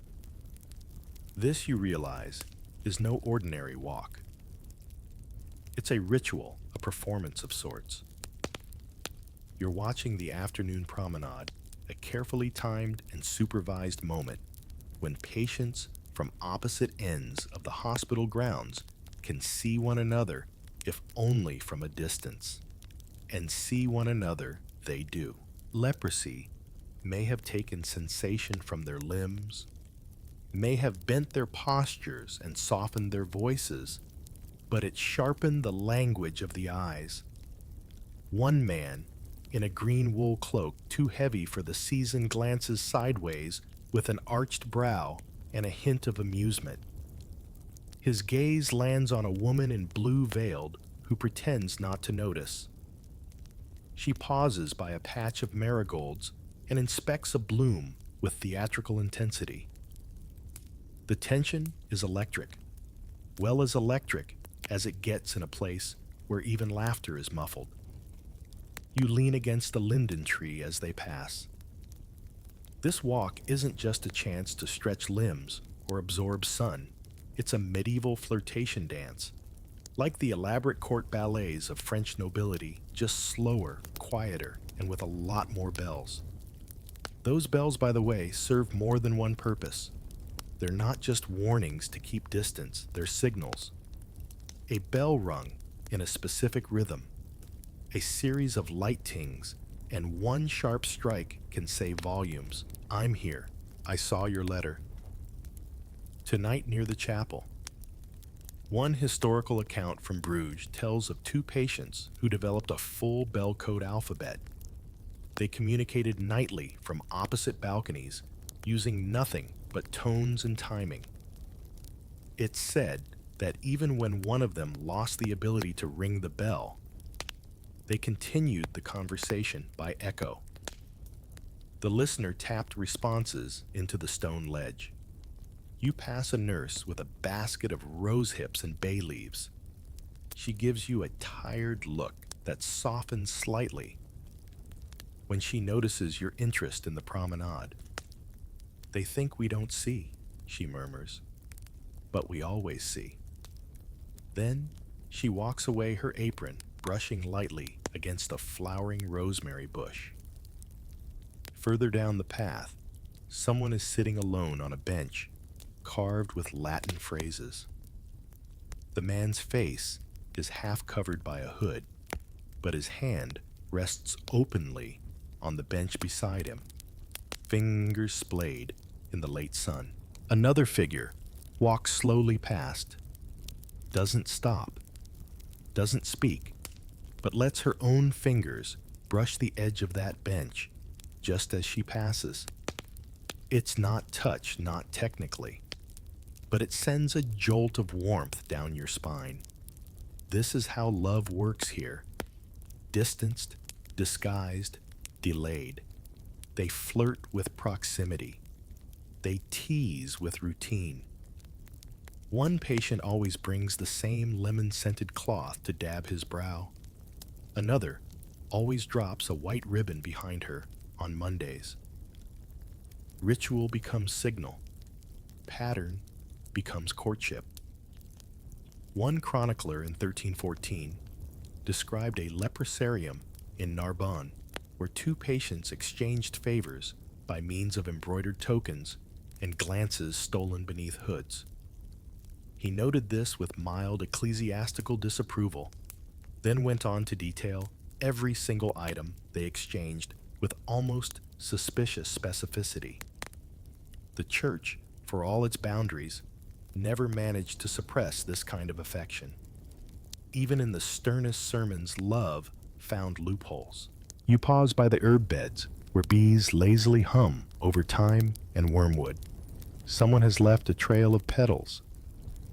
Violets specifically leading toward a bench in the far corner. It's childish. It's obvious. It's utterly sweet. And yes, you follow it.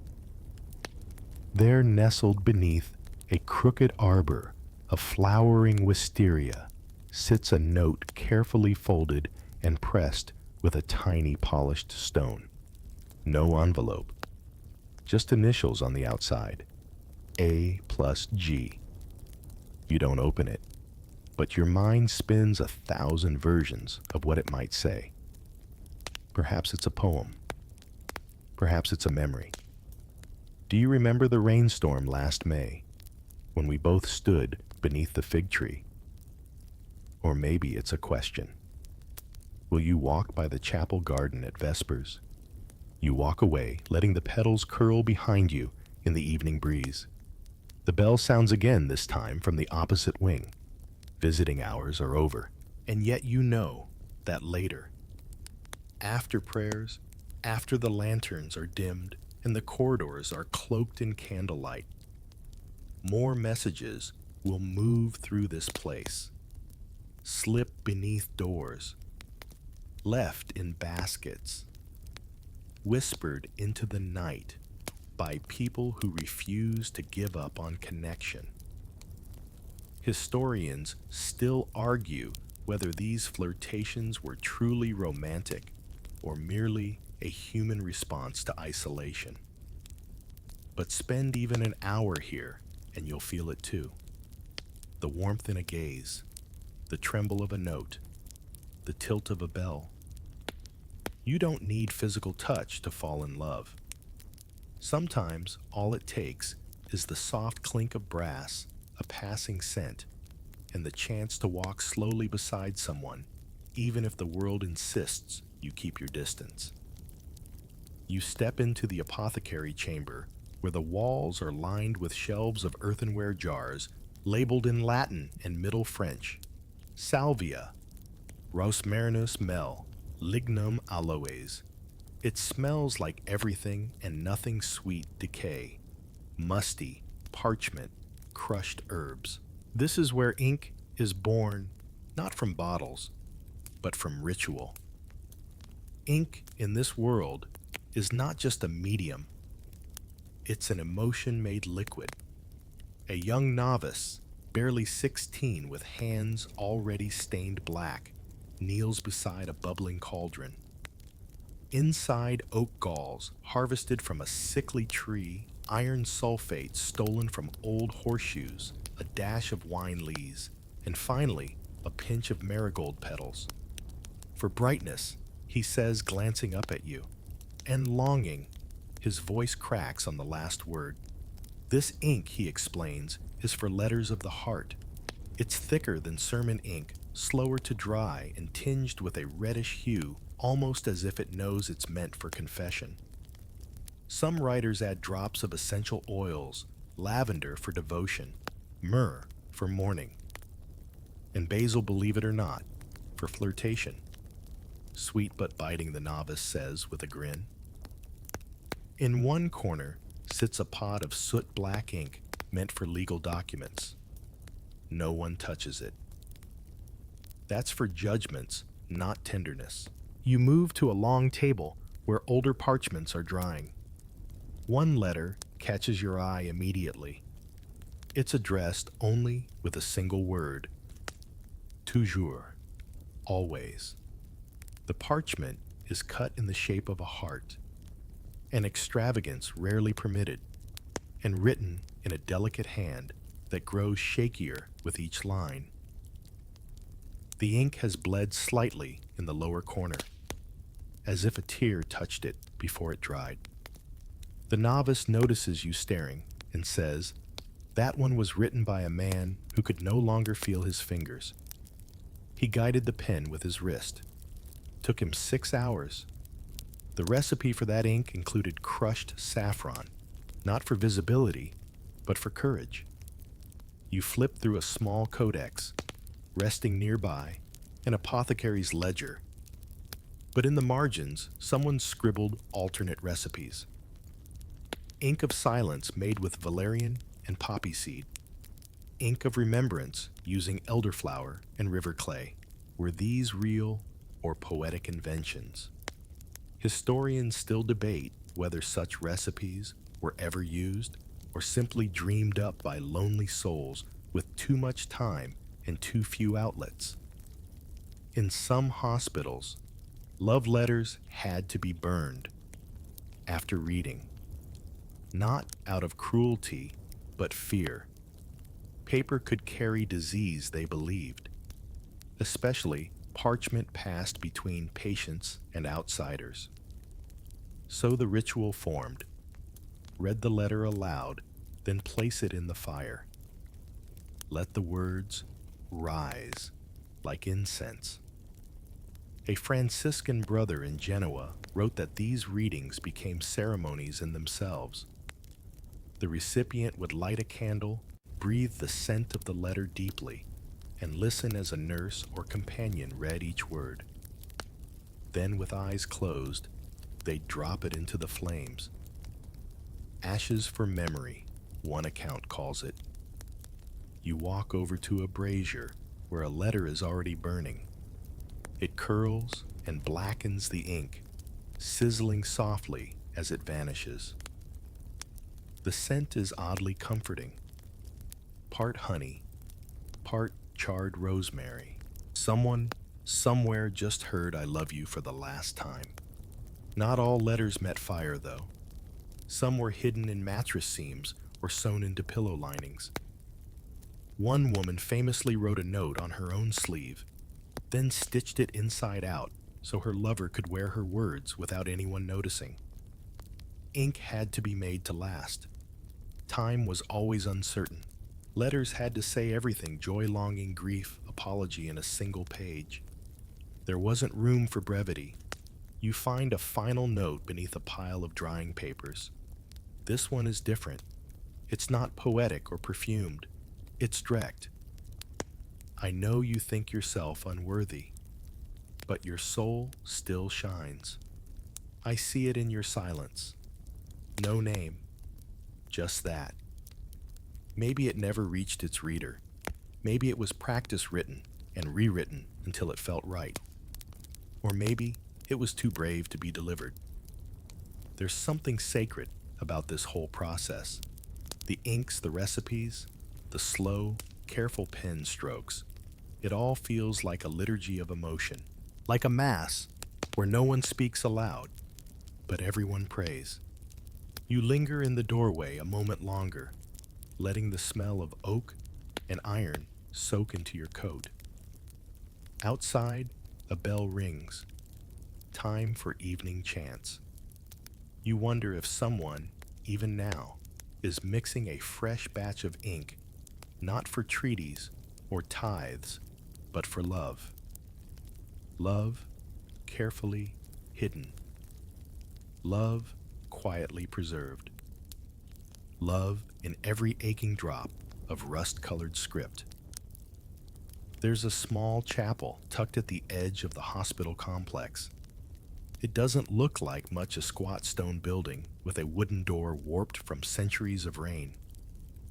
No stained glass, no steeple, just a single bell rope hanging outside the entrance, swaying slightly in the breeze. You enter, and the first thing you notice is the hush. It isn't just quiet, it's expectant, as if the air itself is holding its breath. Candles flicker along the altar, their wax pooling slowly like ancient tears, and you can see faint traces of soot on the low ceiling. Above the pews, iron grates have been affixed into the wall's windows, but not quite. They separate the nave from a small adjoining chamber, the leper's choir. This is where the unclean may pray, sing, and listen, but not mingle. And yet this partition becomes a portal. You take a seat on one of the rough wooden benches, still warm from earlier bodies, and you begin to hear it, a voice. Clear, trembling, male, singing not a hymn, but something older. A chanson d'amour. You can't make out every word, but the tone is unmistakably intimate. A lullaby for someone specific. On the other side of the grate, someone listens. These songs, forbidden in most churches, have carved out a niche here. The priests turn a blind eye, perhaps understanding that even in sacred spaces, longing has its place. A nurse told you earlier that some patients memorize songs just to recite them later in the dark. For some, that's the closest they'll come to a lover's voice. Historians still argue whether this practice was sanctioned or simply tolerated. But the evidence remains in manuscripts across Europe. We find fragments of secular lyrics penned in the margins of psalters. In the missal of one northern leprosarium, someone scribbled, "Her eyes through the grate are my bread and wine." You imagine the two lovers separated by that grate, one singing, one listening, and in the space between hope trembling like the candlelight. A woman now takes up the song, her voice lower, softer, almost a whisper. She sings a line from a Provençal ballad. If I cannot feel your hand, I will feel your song. The architecture of the chapel amplifies the sound in strange ways. The notes hover above your head, echoing slightly before fading into the beams. You find yourself staring at the iron grate. Its bars are thin, twisted into small spirals, not enough to pass anything through, but wide enough to see a silhouette. Two hands rest on the other side, not touching, not even reaching, just resting. This is the closest they will ever get. Outside, a gust of wind rattles the chapel door. It opens slightly, then closes again. The candles flicker. No one stirs. The song continues. This space, like the letters and the bells and the ink, has become another conduit for love. Confined, yes, but concentrated. Every note carries 100 unspoken things. You feel the weight of that as the final phrase fades. Come find me in your dreams, where the gates no longer matter. A long silence follows, then a small rustle. Someone from the other side of the grate slips a folded paper between the bars. It falls gently to the floor beside the pew. No one moves to claim it. Not yet. These exchanges are never hurried. You pick it up, curiosity winning over etiquette, and study the fold.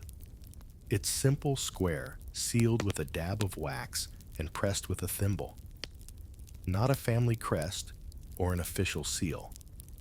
Just a pressure mark from an ordinary tool. But it's enough. Whoever receives this note will recognize it immediately. You don't open it, of course. That would be a betrayal. But you hold it carefully, feeling its warmth from the floorboards, and you wonder what it says. Maybe something like, I sang for you. Did you hear me?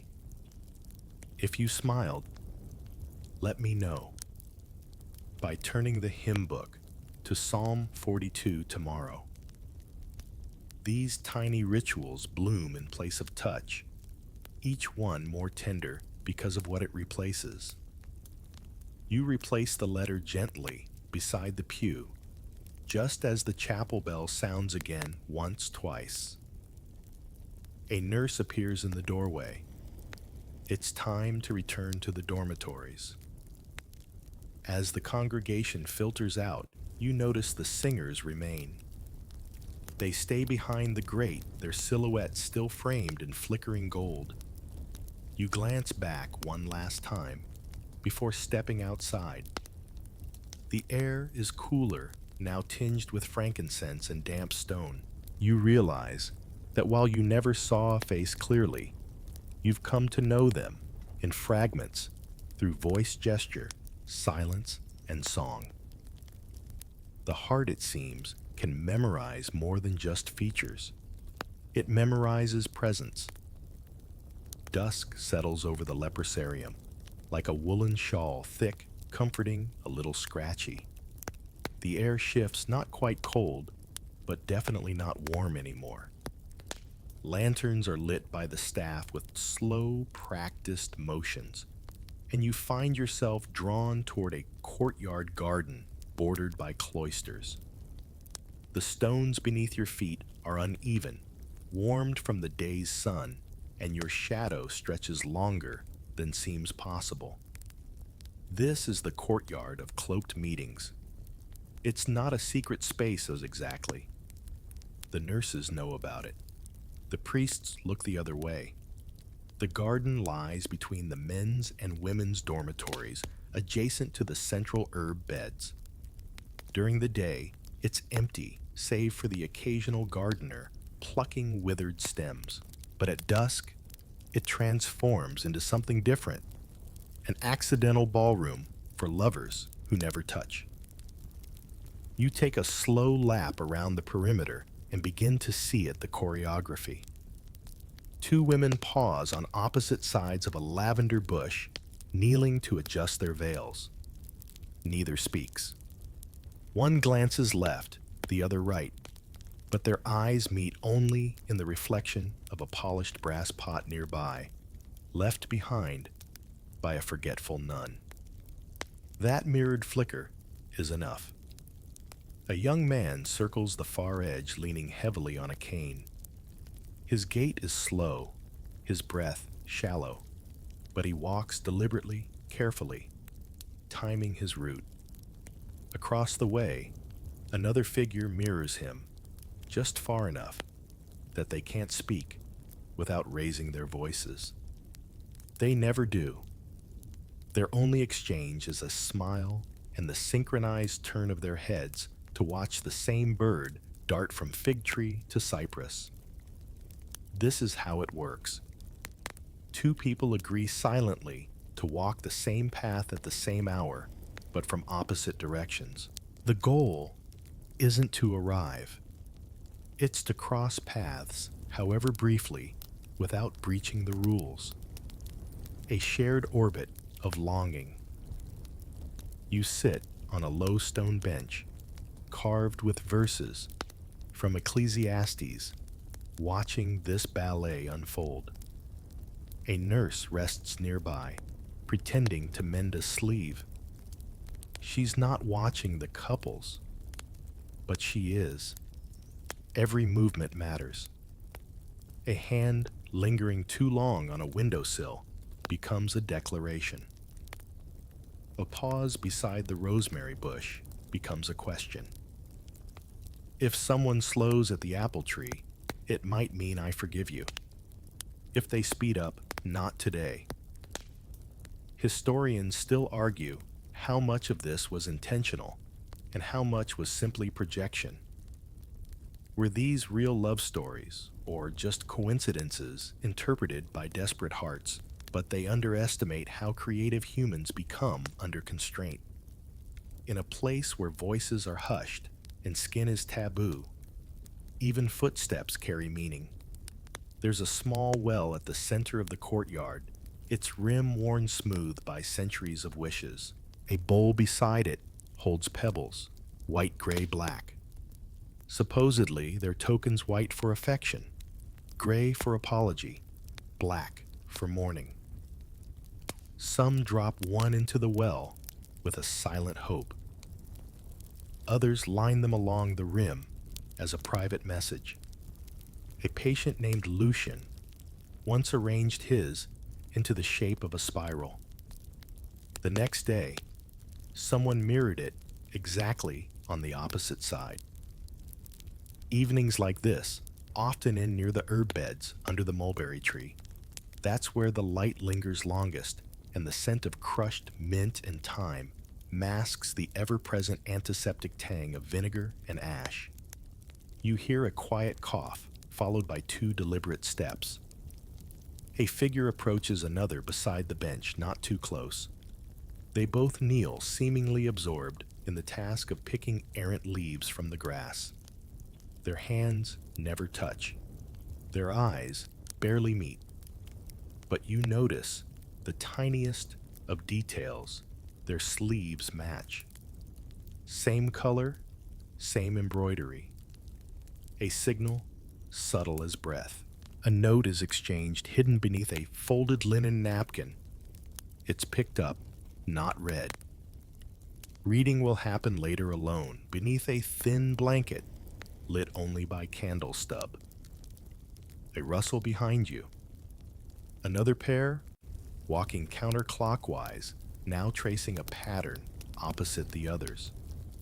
There are rumors that some couples time their walks to intersect at precise locations, like clockwork hearts trying to sync. One turn late, and the moment's lost. Too early, and it feels like intrusion. The mulberry tree sheds a leaf. It lands on your shoulder. You brush it off and realize the sky has shifted from rose to ash. Soon, the bell will toll. Curfew.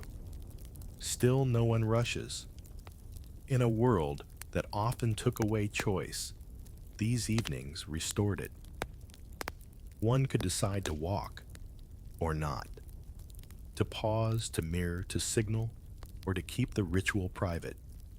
A scribe once noted, "They love in circles, as stars, do never touching, always aligned." You begin to walk the path yourself slowly.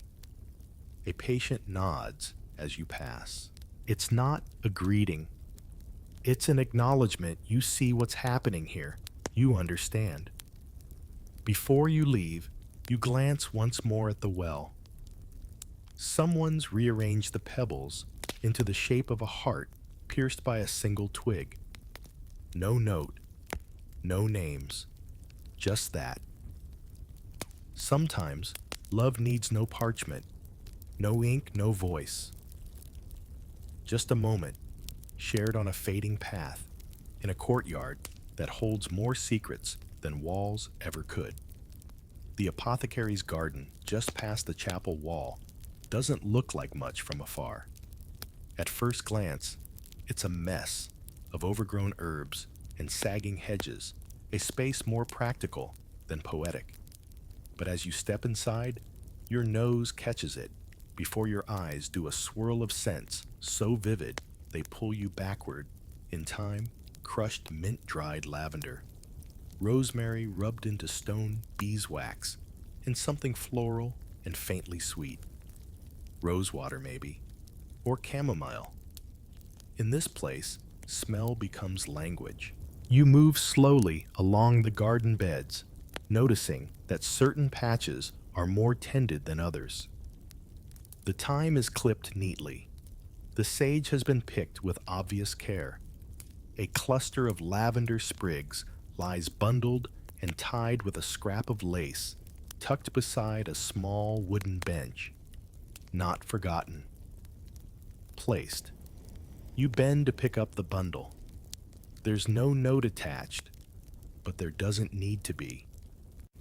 In medieval Europe, scent served as a kind of speech.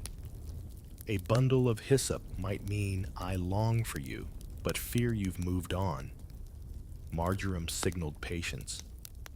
And lemon balm, believe it or not, meant, "Please kiss me when we meet in heaven." A nurse named Sister Honore passes behind you, adjusting a linen satchel heavy with rose hips and beeswax. She notices the bundle in your hands and smiles. "That one's his," she says, nodding toward a patient seated on the far end of the garden, his face mostly hidden beneath a wide straw hat. Leaves her one every Sunday. Same spot.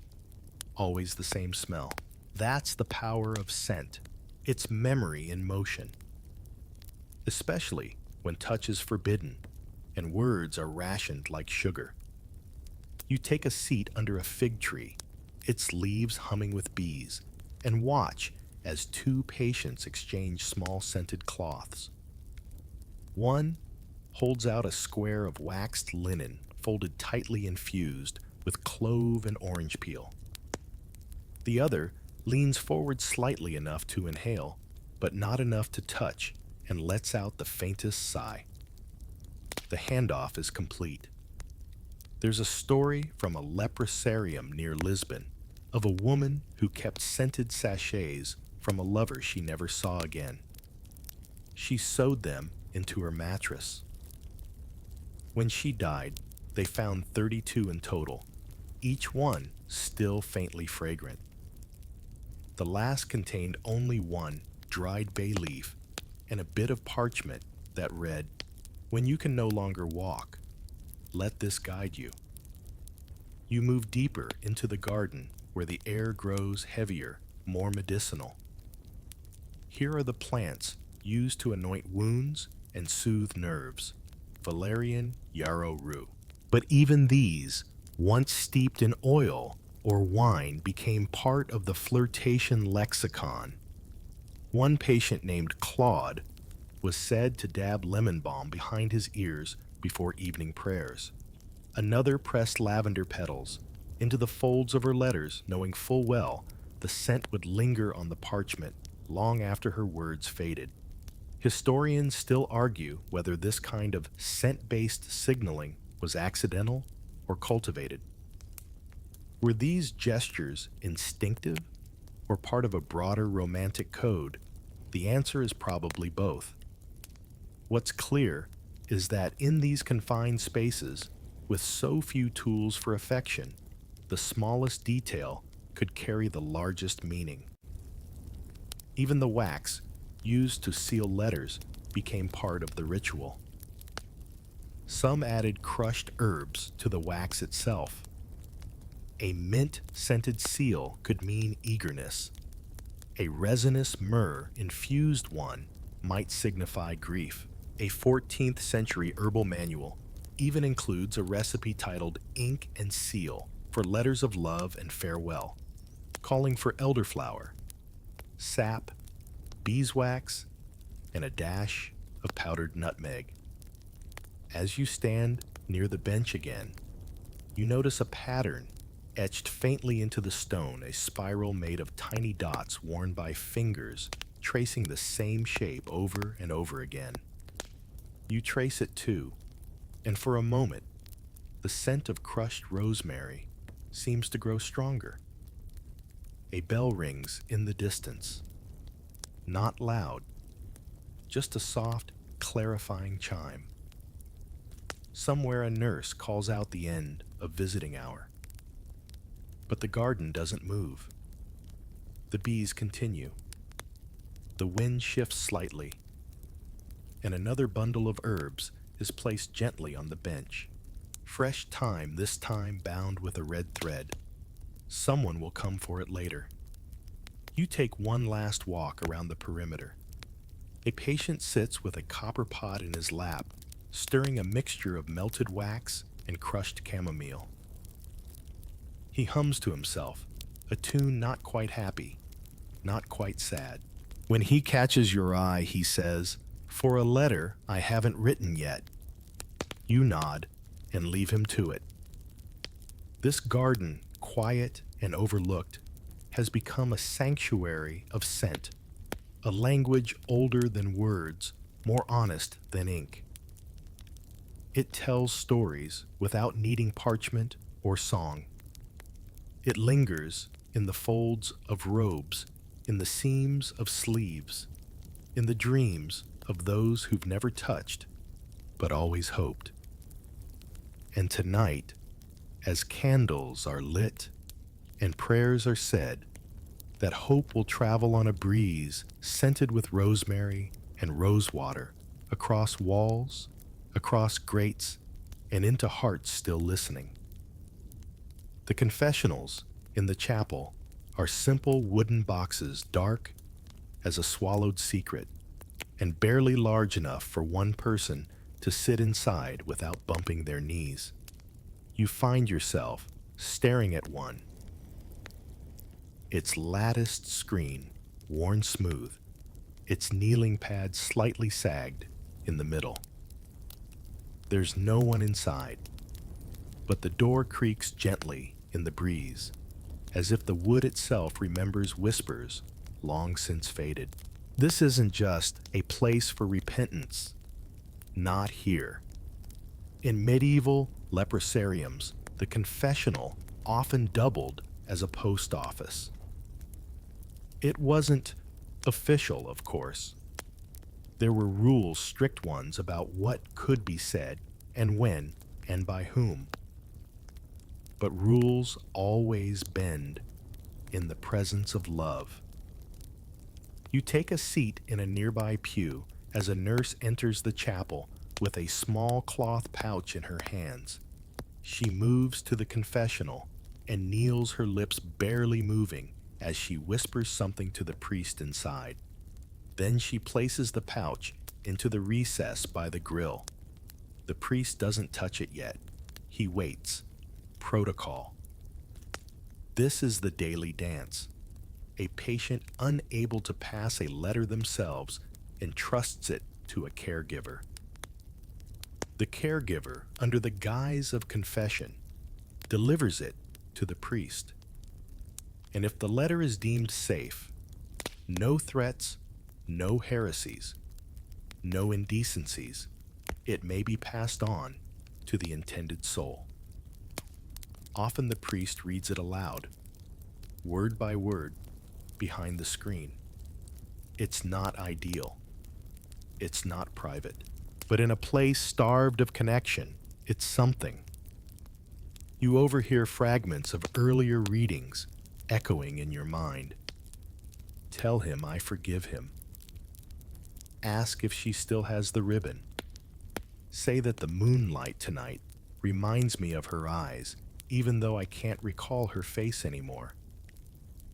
Even the priests, at first reluctant, grew into the role.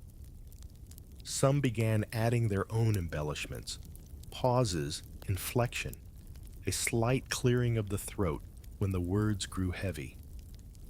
One friar was known to rehearse particularly touching lines beforehand, practicing tone and pacing as if preparing for a sermon. The confessional became a stage. The priest, a narrator of longing. Not everyone approved. Some elders feared emotional entanglements would corrupt the sanctity of confession. But in practice, these transmissions became so routine that certain hospitals installed dual-purpose grills, one for spiritual matters and another for compassionate communications, as one record delicately phrased it. You peek behind the altar and find a small drawer filled with discarded parchment scraps. Most are blank on one side, practice strokes, ink tests, but a few contain partial phrases. If your hands cannot hold mine, I left the feather by the second stair. Let us be married in the next life where no walls stand between us. It's hard not to feel the weight of those words, even centuries later. Back in the pews, a new figure has entered the confessional, a tall man with a limp supported by a crutch bound in linen. His cloak is patched, his hood low. He kneels and draws something from his sleeve, a narrow strip of parchment rolled tight and sealed with a dab of blue wax. He places it in the recess and waits. The priest asks no questions. He nods once solemnly and accepts the message. You imagine the contents as the man stands and exits. My voice is too rough to sing, but I hum for you at dusk. I remember the way you tied your sash. It always leaned left. When the bells toll 7, look toward the rosemary bush. These are the kinds of things you can't write in a ledger, can't archive in a history book. But they endure in spirit, in the space between the walls, in the hollow of the confessional, in the breath that hangs after a whispered word. Historians still argue whether priests should have participated in this at all. Was it compassion or overreach? Did they encourage sin or preserve dignity? The debates continue, but when you sit here in the same wooden pews, worn smooth by centuries of aching elbows, the answer feels obvious. Sometimes, simply carrying a message is the most human thing a person can do. You step into the empty confessional just to see what it's like. The seat is uncomfortable, the air stuffy, but there's a strange intimacy to the space, a lingering sense of trust. You close your eyes and whisper into the grill, tell them I still wait. No one replies, of course, but the silence that follows feels full, not empty, as if your message has joined the others, folding itself into the hidden archive of longing that exists between these walls.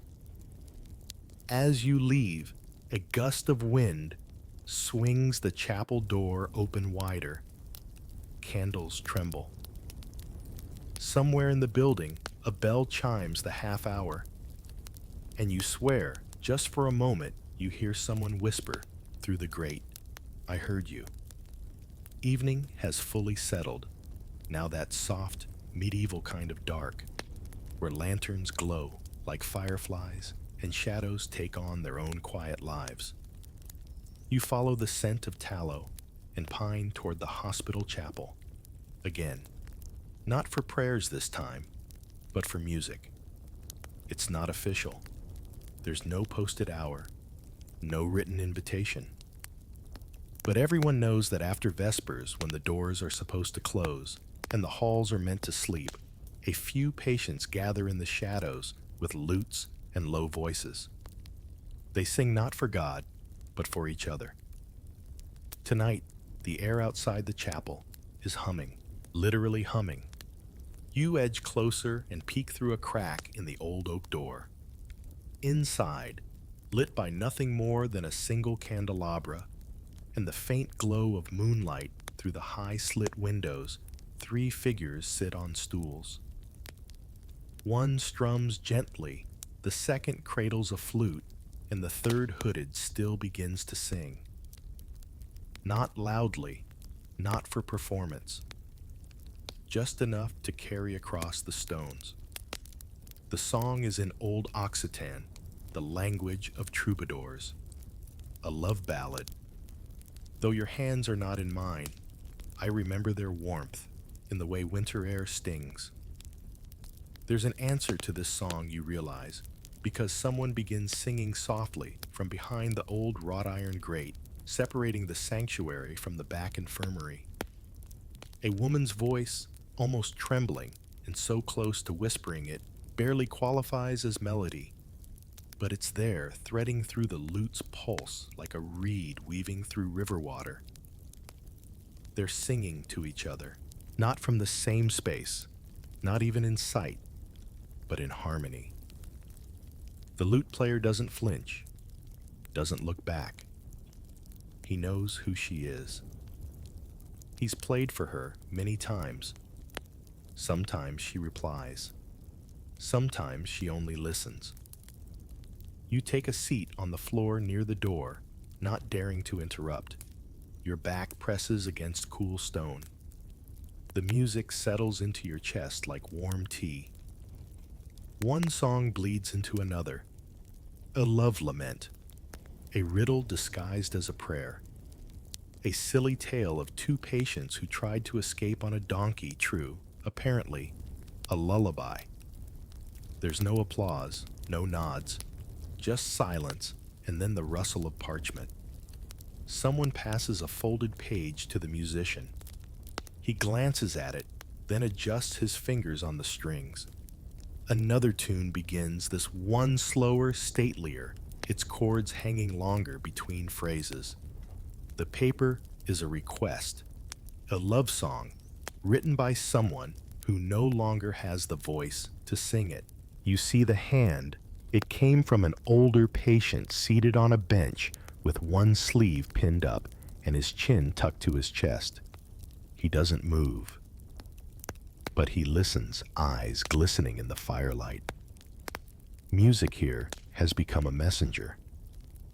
Historians still argue whether these informal concerts were tolerated or overlooked. Some accounts refer to midnight psalmody, others to unregulated lay performances, which sounds like the most joyless description of romance ever written. But the songs continue, copied in margins, sung in alleys, hummed in gardens. A recovered manuscript from southern France contains a full collection titled Cantus Proxime, or Songs for the Close By. Each entry includes a dedication for H, whose eyes saw me even when I was hidden, for M, who left her glove on the altar steps, for the one who sang back. The church disapproved, but never strongly enough to silence them. The lute player sets his instrument down and opens a wax-sealed pouch. Inside is a scrap of parchment with just 4 words. Tonight, same song. Always. No signature. But he smiles. A nurse appears in the doorway, not to scold, just to signal the hour. Patients begin to drift away, like leaves on a still pond. The chapel grows quiet again, but the music lingers. As you step outside into the cool night, you hear someone whistling a refrain. From a window above, a candle flickers. A note is placed on the sill, too high for you to read, but it's there, waiting for morning, or for the right eyes. These songs will be remembered even if not recorded. They'll echo in the memory of listeners who knew exactly who each lyric was meant for. They'll live in voices, passed from one room to another, in rhythms tapped on bed frames and words hummed to no one in particular. You reach the far end of the courtyard and pause. The stars are unusually clear. The air holds a stillness that feels earned. A soft voice, maybe from a nearby window, murmurs the final line of the last song you heard. Though the world says we are apart, I still rhyme with you, and you believe it. The scent of candle smoke clings to your sleeves as you step away from the chapel and into the quiet corridors once more. Lanterns are dimmed now, casting long, wavery shadows. Footsteps have grown rare. Doors are latched. But one hallway remains softly lit, an administrative wing, where records are kept, where rules are written, and tonight, where someone is quietly breaking a few. You follow the sound of rustling parchment and find yourself at the edge of a small scriptorium annex, much plainer than the one you saw before. Here, the monks don't copy psalms. They file town orders, hospital decrees, and letters deemed inappropriate. Yes, confiscated love notes, locked away like perfume sealed in glass. A tired clerk sits at the desk, sorting through a pile of folded papers. His expression is unreadable, but his eyes linger on one letter longer than the others. He doesn't open it, just turns it over in his hand, tracing the edges. After a long pause, he places it carefully in a drawer, marked Restricted Correspondence. You move closer. A brass-bound book lies open on the desk. Its pages list titles, like letters prohibited for cause of excessive longing. Anonymous, verse of questionable intent, and items associated with lustful exchanges. Yes, really. The medieval world, for all its contradictions, took great care in policing desire, especially where illness was involved. In many regions, edicts were issued banning wanton letters, verbal or written from patient to patient or patient to outside parties. Punishments varied. Confiscation, extra prayers, restricted walking hours. One particularly stern monastery made transgressors copy the book of Job in full. And yet, love found ways to duck under those rules, to slide through cracks. Some hospitals discreetly allowed letter exchanges, provided they were free of bodily yearnings and full of spiritual encouragement. Others designated a single day per month, what came to be called Mercy Day, when patients could send approved messages under supervision. But defining what counted as bodily yearning proved flexible. You lean over a stack of letters collected for review, each one labeled folded and tagged with an inked note: insufficient piety, implied longing, overuse of the word eyes. One letter written in a trembling hand simply says, "When I close my eyes, I see you at the fig tree. Are you still waiting?" The tag on that one reads borderline. Some clerks were stricter than others. One, a brother Etienne, had a habit of blacking out phrases he deemed inappropriate. His redactions were legendary. Your hands were like redacted. I miss the sound of your voice at redacted. Of course, readers quickly learn to imagine much more vivid scenarios than the originals ever described. You find another letter untouched. They said not to write, but my fingers itched until I did. Your name is under my skin like a splinter. I do not want removed. The clerk reads it over your shoulder. Technically allowed, he murmurs and slips it into a different drawer. Pending discretion. Historians still argue whether this policing was about morality or fear. Some say the worry was contagion, physical letters carrying disease. Others believe it was about order, about controlling a population already seen as fragile and shameful. But ask anyone who worked here, and they'll tell you the truth. It was about keeping hearts from breaking too loudly. You glance toward a narrow cupboard in the corner. The clerk notices and nods. That's where we keep the gifts, he says. Gifts, he opens the door. Inside, neatly arranged, are small objects. A hand-carved comb, a pair of blue glass beads strung on a worn string. A thimble wrapped in a bit of lace. A feather, just one tinted purple with a dab of dye. Seized items, the clerk explains. Nothing dangerous, just sentimental.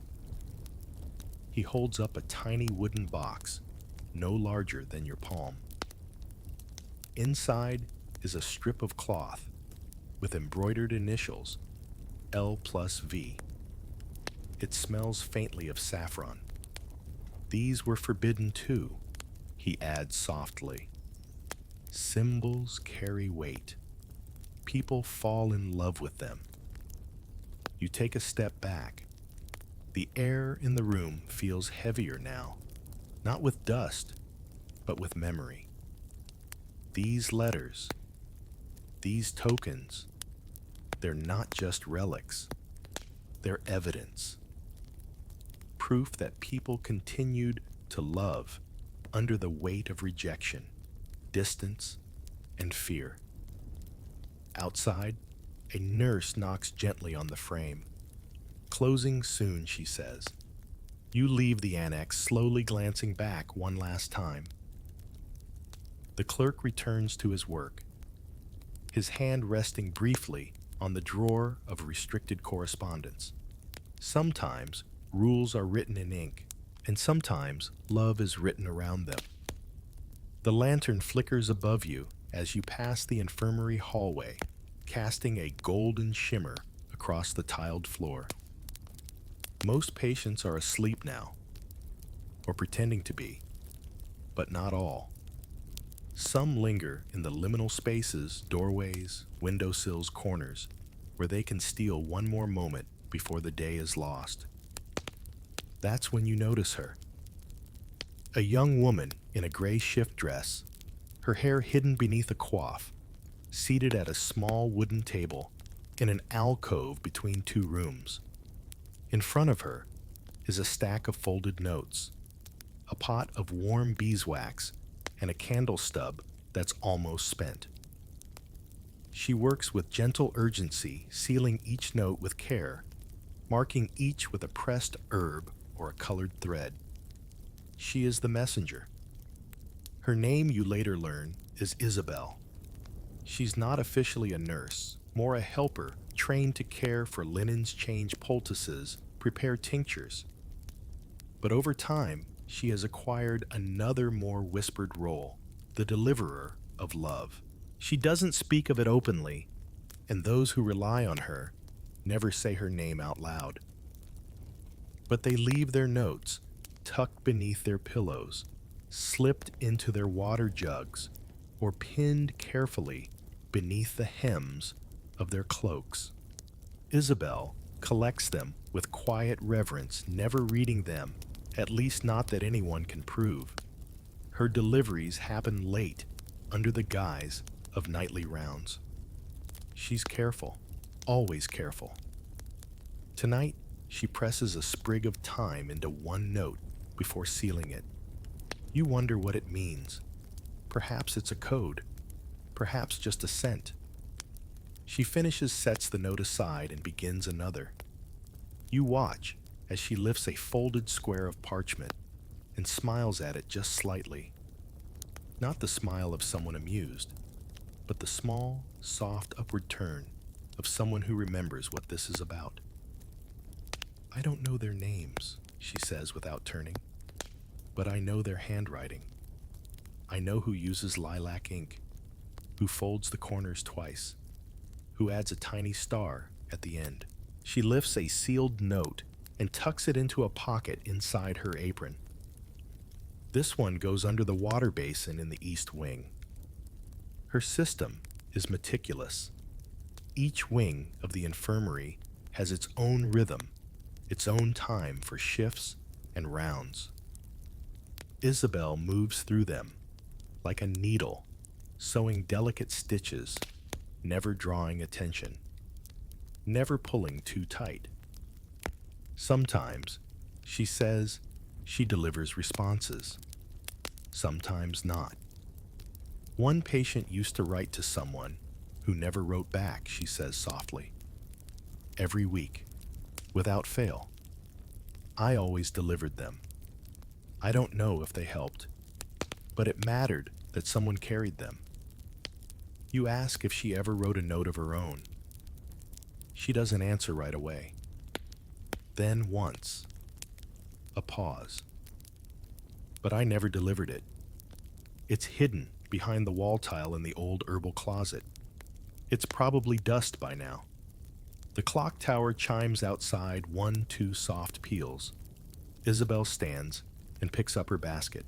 Inside 5 sealed notes, a sachet of dried lavender, and a single ribbon threaded through with a gold bead. Time to begin. She disappears into the hall, her footsteps feather soft. You follow, distant but observant. She moves between the rooms with practiced fluidity, leaving notes where no one will see, only where the right person will find them. In one room, she places a folded parchment on a windowsill beneath a small glass bottle filled with violet syrup. In another, she tucks a linen square with inked initials into the fold of a wool blanket. No one stirs. But in one room, just as she turns to go, a patient opens one eye and whispers, "Thank you." Isabel only nods. Historians still argue whether such messengers truly existed. There are few records, just the occasional reference in hospital accounts, helper-delivered personal item with permission or unapproved letter, found in East Wing, presumed nurse-assisted. But these traces suggest more than logistics. They suggest loyalty, risk, a desire to sustain something human in a place designed to separate and contain. You return to the alcove, now empty. The candle has burned out. The air still holds the faint sweetness of melting wax and crushed herbs. On the table is a note left behind unfinished, the ink barely dry.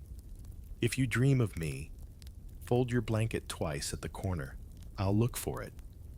You don't know who it's meant for, but it doesn't matter. It will find its way. Isabel, the ink-stained nurse. The invisible seamstress of longing will carry it. Maybe tomorrow. Maybe when no one's watching. But always with care. There is a box beneath one of the stone benches in the southern courtyard, worn wooden and no larger than a loaf of bread.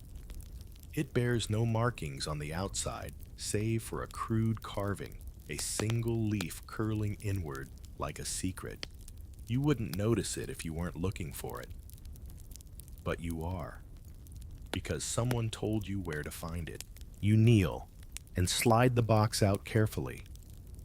It doesn't creak. It doesn't protest. Inside, nestled in old linen and strands of straw, are gifts, not coins, not necessities. Tokens. A comb carved from ivory, its teeth dulled with use. A small silver brooch, shaped like a bird in flight.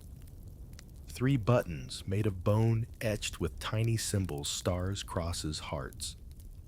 A crumpled bit of parchment with dried petals pressed inside. And at the very bottom, a pair of worn leather gloves stitched with gold thread, now fraying at the seams. These are not items forgotten. They were hidden. They're love letters in object form.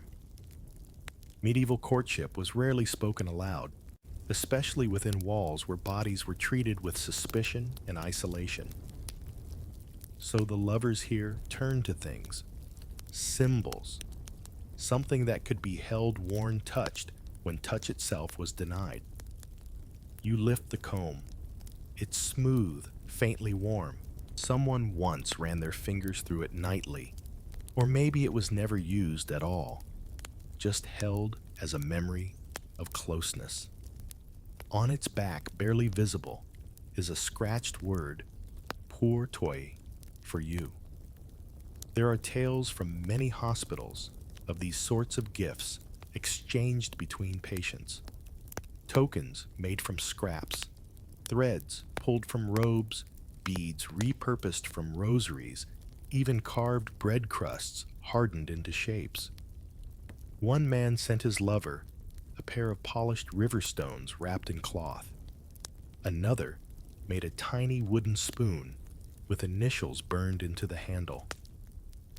Not extravagant, not even practical, but full of meaning.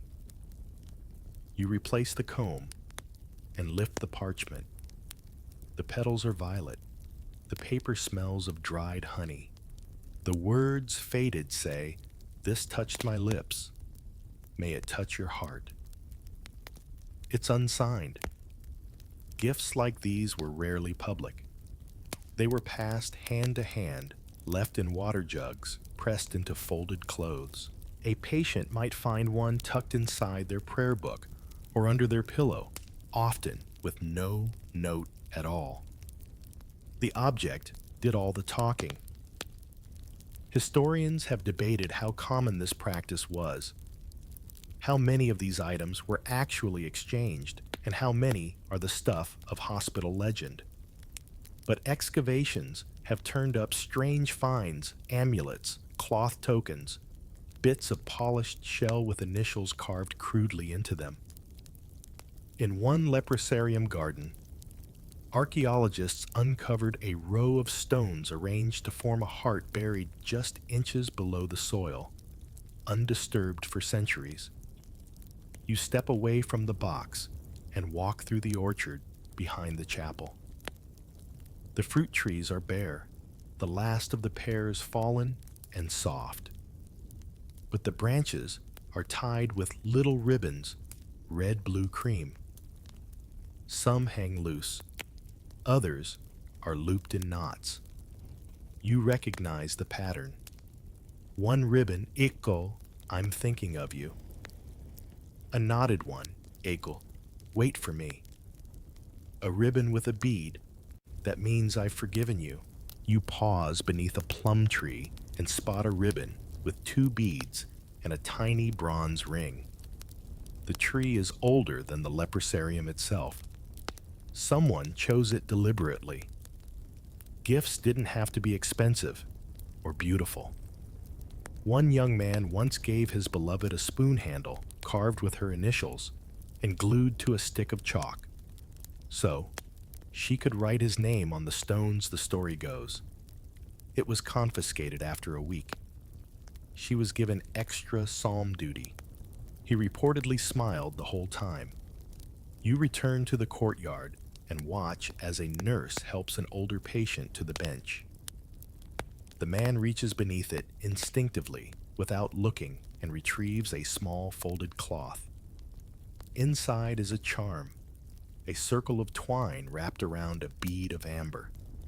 He closes his fist around it and nods just once. You never find out who left it, but that doesn't seem to matter. One letter in the hospital's records, preserved almost by accident, recounts a patient who sent his glove to a woman 3 doors down. Not both gloves, just one. The letter attached read, "If you wear this on your heart, I will never be cold again." She stitched it into her shift over her ribs. You return the box to its hiding place. The courtyard grows darker, but the objects in your mind begin to glow with a soft light like stars scattered across time. They didn't just exchange tokens, they exchanged hope. And hope, it turns out, fits perfectly into a box the size of a loaf of bread. It's late now, truly late. The kind of hour when most souls are dreaming or too exhausted even for that. But a few lights still flicker in narrow windows, and from somewhere beyond the cloisters, you hear the soft creak of a bed frame shifting under careful weight. You're not headed to a room or a bench this time. You're headed to the chapel again, but not inside. You turn and follow the stone path that loops behind it, past the herb garden, past the drying lines, and the well, to a small enclosure barely wider than a stable. It's a shrine, modest, worn, and filled with the whispers of those who lived with love and loss, tangled together. At the center stands a statue, not of a saint, not of Christ or Mary, but of a nameless leper. The face is weathered into abstraction, the hands held out not in supplication, but in offering. Around the base are candles, some still burning, others long spent. Offerings lie scattered in all directions: pine cones, buttons, ribbons, scraps of parchment, cloth, dolls, dried herbs. Some visitors come here to pray, others come to weep, and some come to imagine what might lie beyond all this, because among the prayers are letters, dozens of them, tucked into the crevices of the shrine wall, folded and tied to iron railings, crumpled into the dirt like fallen petals. Most are anonymous. Some are addressed to God, some to the departed, and others to lovers still alive but forever out of reach. You lean closer and read a few. "I know I'll never hold you, but I hold your name in my throat each night. Forgive me for looking at you longer than I was allowed. If we meet in the next world, I will bring no disease, only poems." It's hard not to feel undone by the sheer intimacy of these scraps. They're not written in fine script. They're jagged, rushed, desperate. Many are smudged, not just with rain or time, but with tears. Ink and salt water bleed the same way. One note is scrawled on the back of a scrap of cloth. They said leprosy burns the body, but you set my heart alight first. It's signed only with a symbol, 2 overlapping crescents, one dark, one gold. Beside the statue sits a small wooden box with no lock. Inside are candles and quills, bits of parchment, and tiny jars of ink. Visitors are welcome to leave something behind. You dip a quill and hover over the page. What would you write if you had only one chance? Perhaps this: "I saw you once in the garden, pretending not to notice the rosemary bloom. I looked at the same plant, so you wouldn't feel alone. You never looked up. But I still think of that moment." Or maybe, "You loved through a grate, through a window, through a silence so wide it echoed. That was enough." You leave the parchment blank. Sometimes the unwritten words are the loudest. There's something else here, though. A small scroll, older than the others, half buried in wax drippings. Someone has copied a passage from an old text, likely apocryphal. Blessed are those who ache in waiting, who love without skin, who dream across distances. For theirs is the kingdom of constant yearning. You sit for a moment beside the shrine. The night air cools your breath. Somewhere above the stars blink slowly like tired eyes. Historians still argue whether lepers were closer to sainthood or shame. Some believe the suffering purified them, made their spiritual lives more vivid, more urgent. Others argue it was simply a way to frame pain, give it dignity through doctrine. But here, in this shrine of echoes and quiet longing, sainthood doesn't seem to matter. What matters is the ache, the remembering, the tiny acts of care exchanged in a world built to isolate. A nurse passes silently behind you, her lamp casting long shadows across the courtyard. She doesn't stop. She knows this place well. It needs no explanation. Before you go, you place one of the parchment scraps gently at the base of the statue. It doesn't say much. Just 4 words. Still waiting. Still here. You don't need to sign it. They'll know. As you walk back, the shrine recedes into darkness, the candles flickering their last. And somewhere in the quiet, someone else is writing, hiding, whispering a name they're not allowed to say aloud. Because even in exile, even in illness, even after all else is gone, the heart remembers. A pale sliver of moonlight washes across the infirmary floor as you step softly through the corridor one last time. The halls are nearly silent now, just the faint crackle of a dying hearth and the rhythmic creak of a nurse's footsteps passing behind a curtain. But in one small room, far from the others, a single candle burns low beside a bed where an old man lies unmoving except for the slow rise and fall of his chest. You recognize him. You've seen his notes carefully sealed, tied with blue thread. You followed his gaze during the walks in the garden, watched as he paused by the fig tree each afternoon without fail. Tonight, there is a letter in his hands, folded, unopened. Its corners are soft from being handled again and again. He never sent it. No one knows why. Some say he lost the courage. Others say he was waiting for a reply that never came. But here it is, resting quietly against his chest, as if it belongs there more than anywhere else. You take a seat beside the bed. The candle sputters slightly, casting shadows against the rough plaster walls. Outside, a wind stirs the olive branches against the stone, their rustle like a lullaby in a forgotten language. You gently unfold the letter. The ink is faded, but still legible. The handwriting is slow, slightly unsteady, but each word chosen with care.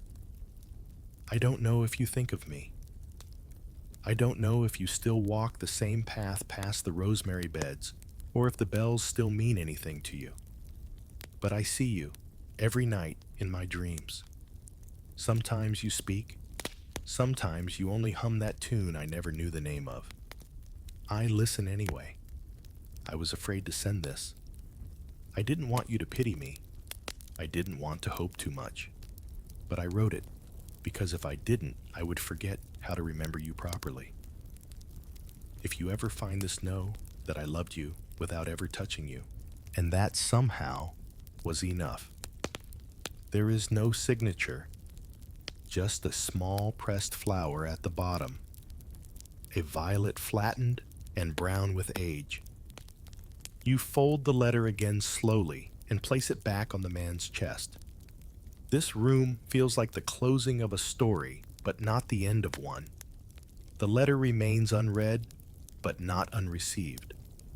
The act of writing it, holding it, cherishing it across years, that was its own kind of answer. You rise and look around. On the shelf beside the bed are other small things, a bit of ribbon, a smooth stone, a broken hair comb, love letters, all of them, just not in words. Historians still argue whether any of these gestures mattered, whether love could truly survive in such confined, painful conditions. But they rarely sit in rooms like this. They don't smell the beeswax and ink, don't hear the whisper of linen pages unfolding in the dark. In places where nothing was supposed to flourish, love bloomed quietly anyway. You step into the corridor again. The air is cooler now, touched by dawn. Somewhere nearby, a bell begins to toll once then again, slow, measured, final. The morning nurses move gently between rooms, checking pulses, straightening sheets, lighting fresh candles. One pauses by the room you just left. She enters without a word. You don't need to follow. Instead, you walk toward the garden where the rosemary glistens with dew and the fig tree casts a long, sleepy shadow. A ribbon hangs from one of its branches, faded but still holding. And just beneath it, a small note tucked between stones. You lean down and open it. I folded my blanket twice. A reply after all. Now, the night settles around you like a wool cloak, soft, a little heavy, but familiar. The last candles have burned to stubs. The letters have been sealed or sent or kept safe in secret corners. The voices have faded into memory, leaving only the quiet pulse of breath and time. You lie back, letting your body melt into stillness. Let the fig leaves rustle in your mind.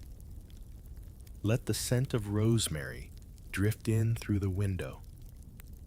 Let the hush of ancient parchment lull you deeper into rest. No more bells tonight. No more steps echoing down the corridor. Only the slow, steady rhythm of hearts that remembered each other through distance and doubt, through iron grates and ink-stained fingers. You're safe now. The story's told. The letters, read or unread, have done their work. Close your eyes. The garden's waiting. The candle is out. Good night.